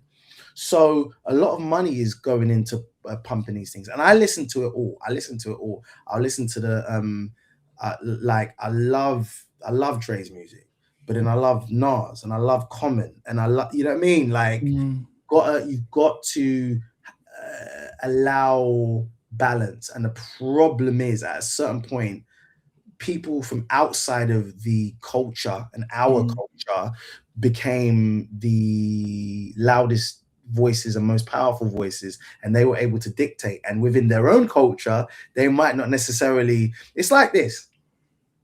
It's like people who work at Apple. Um, they know what phones do to your brain. So you hear them say like, "Oh, I don't give my kids an iPad," because they know how it's rewiring. Mm. So it should be with record labels. Why have you got certain people from outside of the culture basically being able to say, "Yeah, this is the best record," and this young kid from the south side of Chicago who's talking about stabbing, this is what's hot. But you go to their house and they're playing Barry Manilow. Yeah, yeah, yeah, yeah. You know what I mean? Like, Yeah, but I think one of the things that um, as I mentioned, if I'm listening to this now, mm, when it came out 20 plus years ago, I didn't think much of it. I was just going with the flow. mm, I think my ears, I'm listening to it now. I'm thinking, goodness, is this what they were saying? This is, and I go through all of this, and I flip and listen to East Coast at the time, mm. and yes, they may be talking about selling drugs and trying to get some money. And then I've got my girl who's oh, we had Method and Mary. Yeah, yeah, It was very much of Bonnie and Clyde. Okay, yeah, you're with me with this, and yeah, yeah, you yeah, know, even when I spoke to Dalvin of Jodeci, and he was saying that when they had to, Albie Shaw wrote the intro to "For My Lady," yeah, and he says, "So you're having my baby?" And he says, "Look, we were just kids. We're 16, 17. We didn't know anything about having babies." yeah, But they were pressured into writing that because Al was talking from his own experience, yeah, and he thought that would be a great intro. But so there was still a sense of, oh, that's not us. But I think the way MCA got behind Death Row, the way they got behind Cash Money, Mm, because it didn't matter what you were saying to your people as mm. long as you're making us money. And it's, to me, it's just like here in the UK, we've got EastEnders. To me, it's one of the worst thing on No that's been. shots on EastEnders. I will not have any shots on EastEnders. Shout out to our L Street people. No, and the reason I say that is because it would look at the worst thing in society and put it on TV and say, yeah, and it's almost then people watching it think, oh, this is how society is, and that's why it doesn't try and say, let's just try and show a positive life. It would do this, and but that's the equivalent to me of what Yeah, the popular music that we're pushing that was yeah. really destroying. And yes, you were talking about consciousness rap. Mm. It's there's no such thing as it was rap that's been a lot more positive. Heavy D was very positive. He was doing Oh, cool. stuff. Um, DMX was always talking about the demons in his head, and I think he has ADHD and stuff. He was always talking about all of that level of struggles that he was going through. Yeah. And then you started having Murder Inc. Party, let's enjoy life and Mm, spend money, and that took it to another step because mm. all of a sudden everyone wanted to be materialistic, everyone wanted Yeah. to be And, whatever. Yeah, and actually, look, if you look back, because you talk about, you mentioned Jodeci, you mentioned some R&B. It's really interesting because the hip hopification of R&B needs to be studied as well. Like you talk to older people, like my elders, and they'll say like, because they didn't have hip hop. Hip hop was like more of a novelty in those days, and it was more yeah, and yeah, but it's like, where's the what you say, baby making records? And when you think about yeah. those baby making records, Barry White never cursed, Marvin Gaye. I was actually playing Sexual Healing in the car. We were going on a family trip the other day. We were driving somewhere, and like Sexual Healing came on, and that was like, and then one of my uncles said, "What do you know about this song?" I was like, "I grew up with it. We had the record." And anyway, that has the word sex in it, and it's alluding to sex being being medicinal, because it is. It Mhm. can be. No, they were alluding to that. And that didn't have one curse word in it. And you think about like Berry Gordy and the Motown being the sound of a young America, and they, but Berry Gordy got sort of called out for that as being like a kind of conformist or whatever. But Motown was clean. They didn't even do. You think about Motown. The singers didn't really do runs. They didn't really do their gospel stuff. They did that stuff in Stax and other, other labels. But if you think about black labels in the early 70s and stuff, and there's some really kind of profane albums that came out, whether it's the Rudy Ray Moore, Dolomite albums and all that. But for the Mm, most part, R&B and black music was clean. Now, take that to the 90s with Jodeci, who had their kind of R&B thug aesthetic, and some of like Public Announcement and all of what R. Kelly was doing. And then you bring that up into the early 2000s, where you have, the convergence of hip hop R&B. And that reaches its logical conclusion to now, where you can't tell the difference between a rapper and a singer. You used to mm, be able to. You used mm. to get singers on your record Yeah, to, yeah, yeah. this is my soft bit. You Like, know, it started with I'll get you in like Rakim and friends, like come in, do a little thing, and then you move on. yeah, And then exactly. the balance became, okay, you come Yeah. and sing. But if you look at R&B records now, I mean, look, I released a single the other day, and like that has a bit of cursing in it, because that's just kind of like commonplace. It's called Good High. It's on all the platforms, Okay. and it that 20 years ago, 25 years ago, that wouldn't have been like a thing. You wouldn't be cursing on your records. So Mm, that's the influence of hip hop. Now, I'm not here to preach or anything like that. We're just talking and observing the thing, mm, and I think the conversation more than anything is balance, because ultimately we, the public, even though we're fed it, we can rebel against it and say we don't want it, but we mm, want some of those things. Now, to speak of those I can't speak to those people's experience, whether it be Too Short up in the what's this Prairie Dog saying, R&B wasn't clean, it just wasn't explicit. Yes, that's a good point. Sorry, R&B wasn't necessarily clean. They would talk about sex, they would talk about explicit topics in a clever way, so they would allude mm, to it.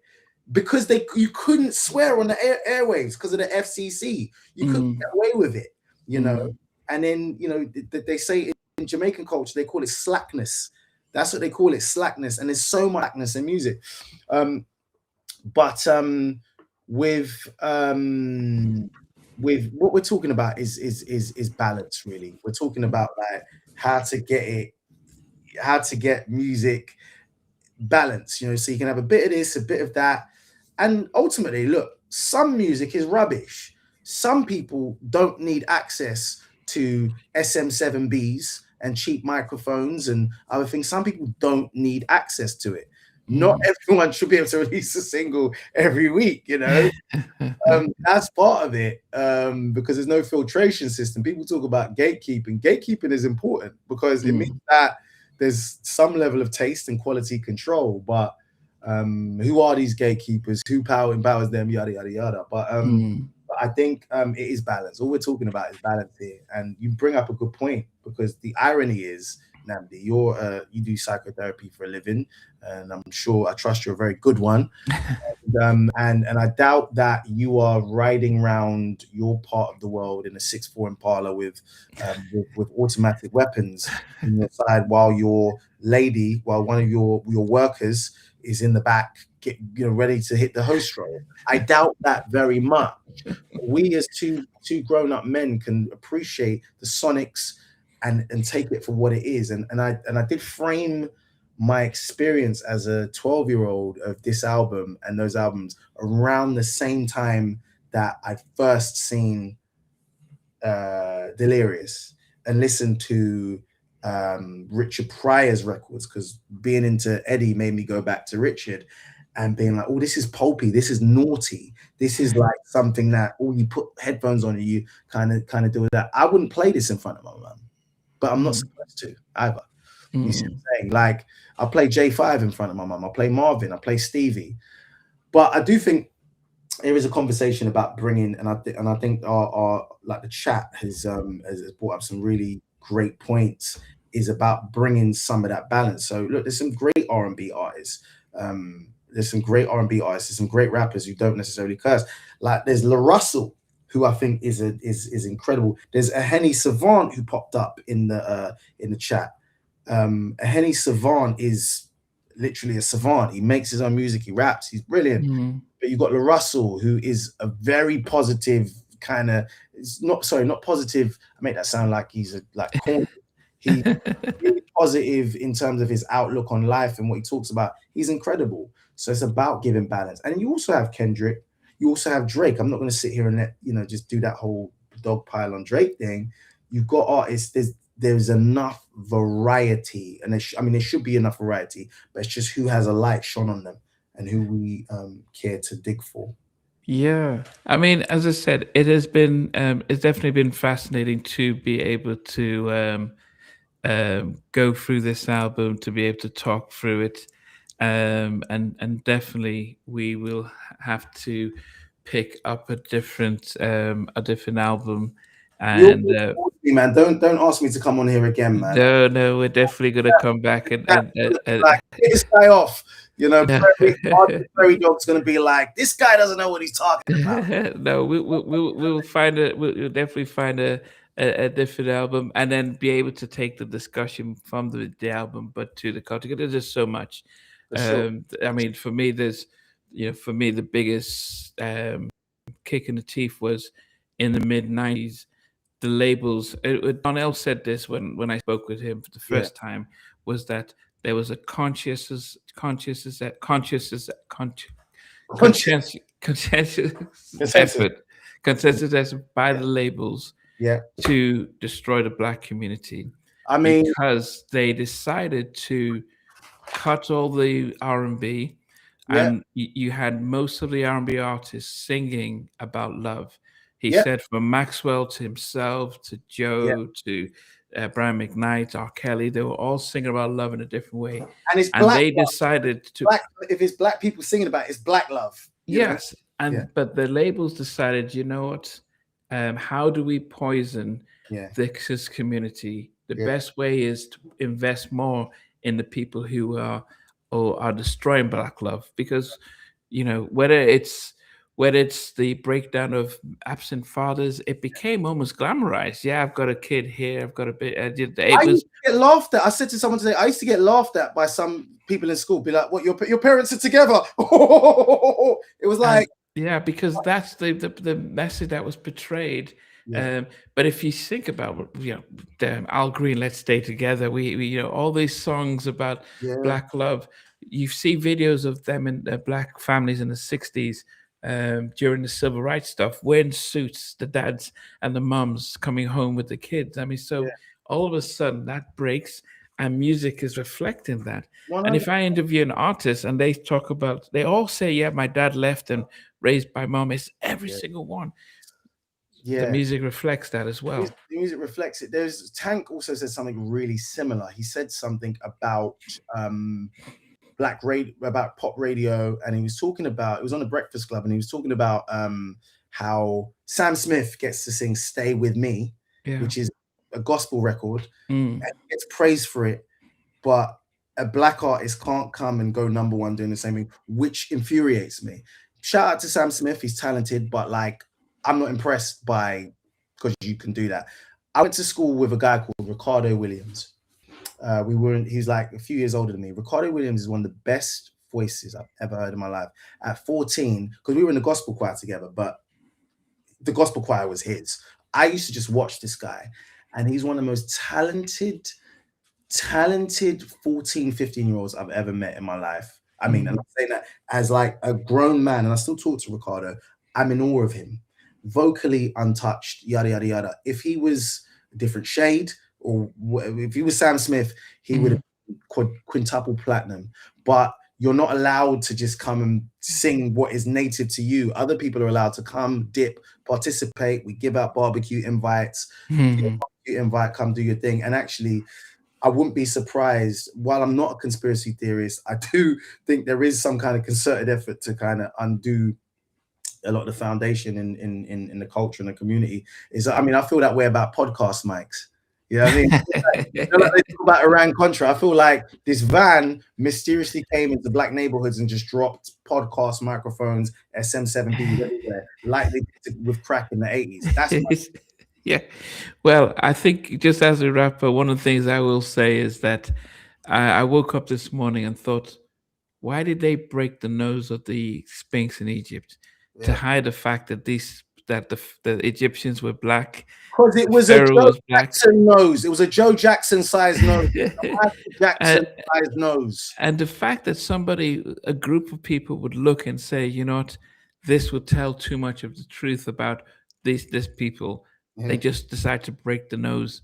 It just shows you that actually, if people talk about conspiracies around labels and the kinds of things they push out, whether it's music, whether it's even the movies. I mean, people are complaining that, all the black movies that we had in the '90s, whether it's a Love Jones of Love best, Jones, man. yeah, you know, the best man, the Woods, all these, we were just getting movies, both comedies, both romantic and all that, Yeah. and whether it's poetic justice, it was almost like the movies and the soundtracks, and they just decided, you know what, these things were making money, they Yeah. were entertaining a community, but they were telling too much positivity. So we're going to stop that. Well, Uh, I tell you what, I'm gonna make a film. I'm gonna make a Black British rom-com. That's gonna be one of my next things. Just gonna put it here now. I'm gonna do it. I'm gonna do it and try and tell our story. And I know a couple other people are doing that and pushing that wave. So let's just do more of it. Talk is good, but it's about like yeah, putting money where mouth is. So that's gonna be my thing. And I'll do a soundtrack. And yeah. I'll do a soundtrack. Well, Um, if you need any of the legacy R&B acts to come and feature oh, in the, come on, come on. I'll And call I'll call Donnell and come on, come on, come on, 702. come on. Tell them to. Or if I need song clearances, no, everyone go listen to Good High, man. That's my single that I put out with Yeah. Black. So yeah, where can they get it? And That's on all the DSPs. I've got a couple other songs. I just keep putting singles out, man. Stuff I produce myself and sing on. So just putting it out, any man. visuals? Would there be any visuals with any of them? There's something on my Instagram. There's a kind of lyric video, but in time I'm gonna do like a visualizer. I'm gonna do something interesting. I'm gonna hopefully put together something interesting down the line using my visual skills and do something. I'll wrap it up in a nice thing. But at the moment, we're just dropping these singles, man. So just stay tuned and follow me on Instagram at Akemji, Akemnji. And I want to ask you, Namdi, I need this Malibu Dre song. Tim, please talk to Tim. And look, I'm not going to share it with the internet.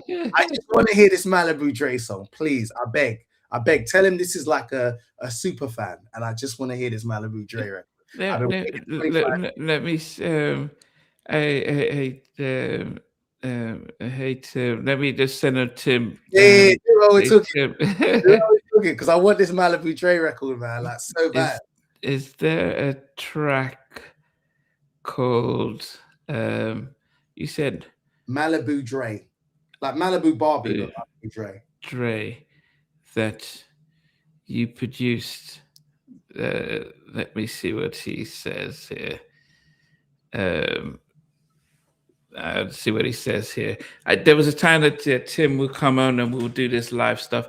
Barry Anderson says, just as we're wrapping up, he says, here in Memphis, we used to have a weekend that everyone came out, the Stone Cold Picnic Memphis, owned where there was Al Green, Isaac Hayes, and the Barkay Black families were everywhere. As I said, it's yeah, music, films, entertainment is a powerful tool to promote. So when the Cosby Show was on, it gave a sense of look at it. I mean, having a father as a surgeon, a mother as a lawyer, and even though the balances, we had other shows that were there, whether it is Good Times, The Jeffersons, and all these things.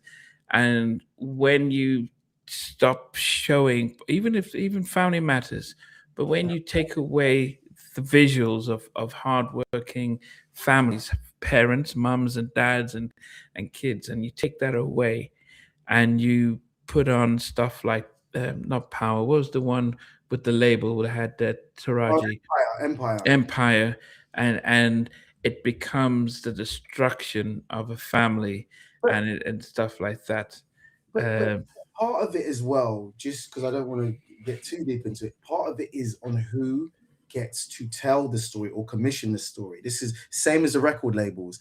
If you just on a TV level, and I say this all the time, if an exec or a commissioner doesn't know anyone that looks like me or you, and if they were to invite, I always say, if they were to invite 6 people around their house and not one of them look like me or you, and the only place that they interacted with people that look like us, men or women, was in Tesco's, in Morrison's, or on the street, that's their perception. So they will say stupid shit because it's been said. They'll say stupid stuff like, "Oh, I don't know any black doctors. I don't know any black lawyers. I don't know any."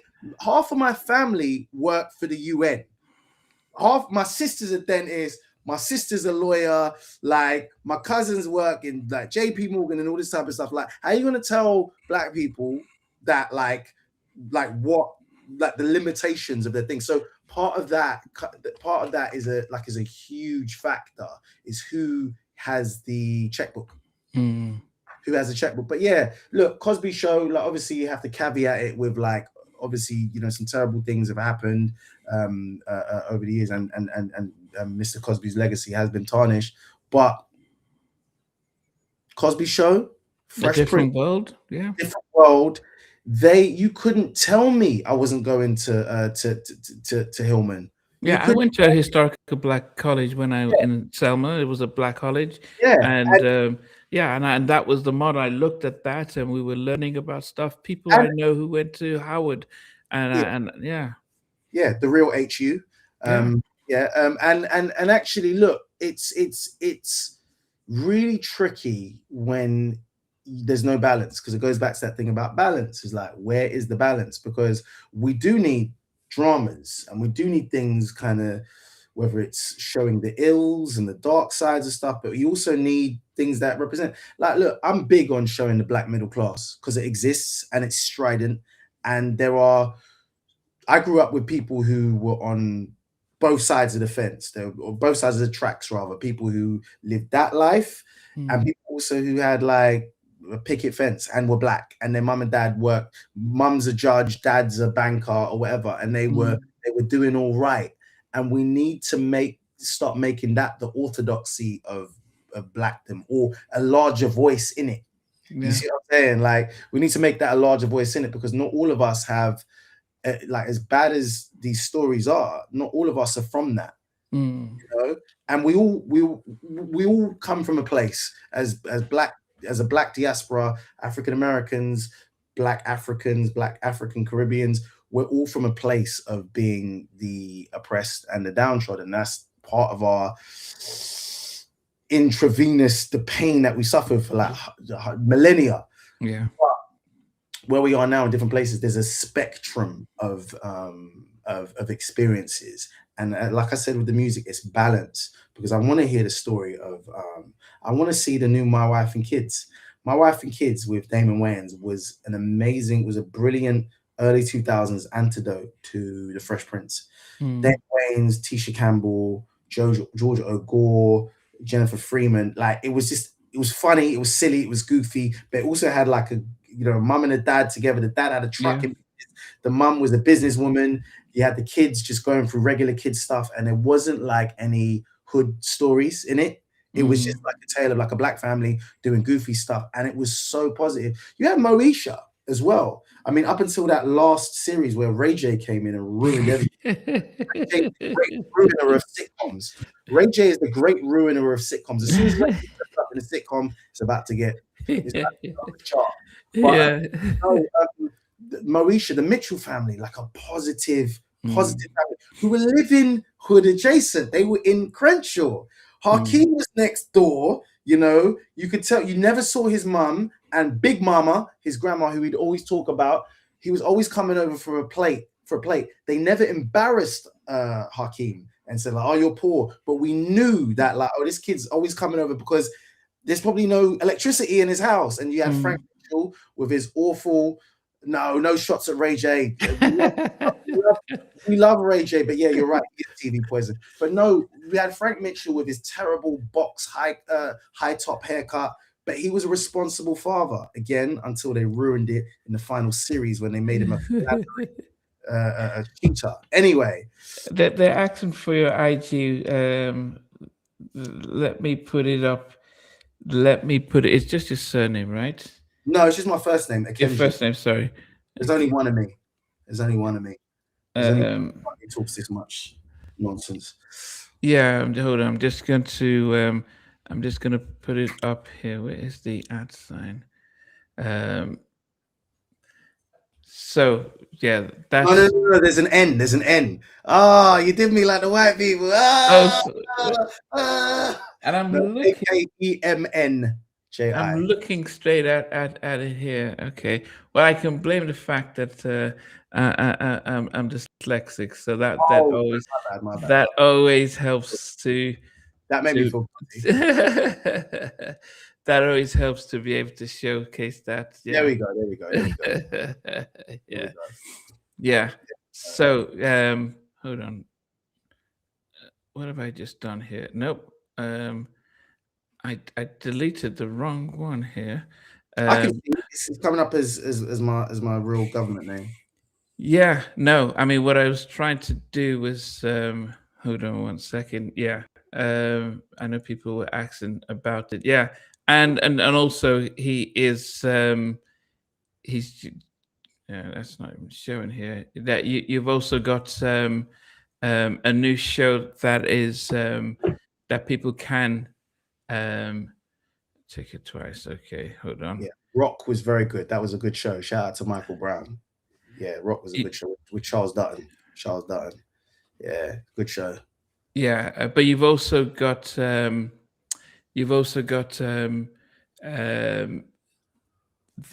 Black Ops Series 1 on Hulu in Black the Ops States. 1 is on Hulu in the States, and Black Ops Series 2 should be coming to Hulu hopefully soon, but it's out in the UK. I'm not going to hate on you if you use a VPN to watch it. I don't watch it. I'm also in The Ballad of Wallace Island, which is hopefully going to be Oscar nominated. We'll see. Okay. But that was with Kerry Mulligan. I play play an American.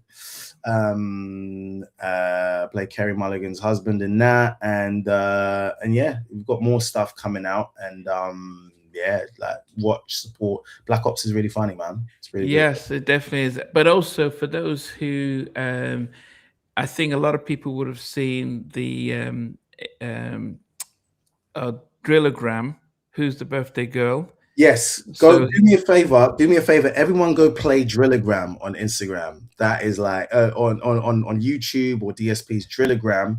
Who's the birthday girl? I wrote that song. So I wrote that song. So play it. In fact, if I know you and you don't play Drillagram as for a happy birthday, we've got no. Go play that, man. It's a funny tune, but it's a good birthday song. It should be like you should be playing that with like it's up there with Stevie Wonder, Happy Birthday. You know, it's up so there. yeah, and the show was and to make sure I got the spelling right, Famala. Famaland. Yes, yes, yes. My mum Yes. mispronounces it. My mum's like, oh, I watch Famala. Famala. No, it's a Famalam. Yeah. Yeah, so that was the show that he created and or was it co-created? What would you say? Created? Co-created, man. Co-created. I give the love, but because we're here, we're putting ourselves first. I created Yeah. it. Created. We'll do that. Yeah. Um, And you know, so it's a three-series skit. So I had Who's the Birthday Girl, Drillagram. It also had with the Beyonce skit, which it it's had like the Beyonce skit. Yeah, yeah, yeah. the girl who I don't like Beyonce. And yeah, yeah, actually, yeah. I would say that my halftime chat community are Mm. very much into that because since she left Destiny's Child and moved from Dangerous in Love, most people, the generation that watch the channel, are not as much big fans. Interesting. Yeah. So after she did I Right. Am Sasha Um, first, that oh, after Sasha Fierce. Okay. yeah, there's been a sort of a dip in support within Wow. a generation of fans.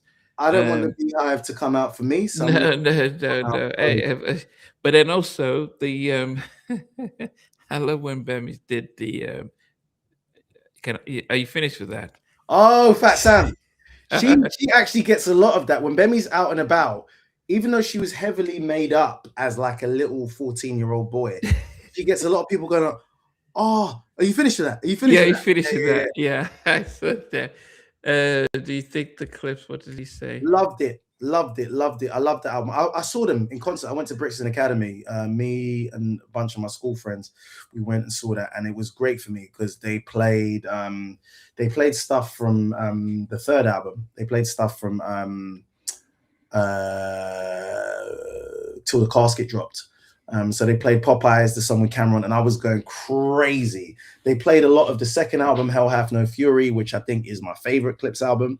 I think it's just like it's some of the best coke rap that has ever existed, and sonically some of Pharrell's best work. But Let God Sort 'Em Out was it's up there as album of the year.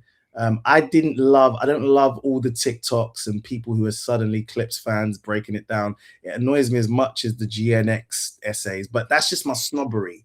And it's just a thing. I need to let it go. And I get it. People are making content, but like, I mean, half of this stuff is about.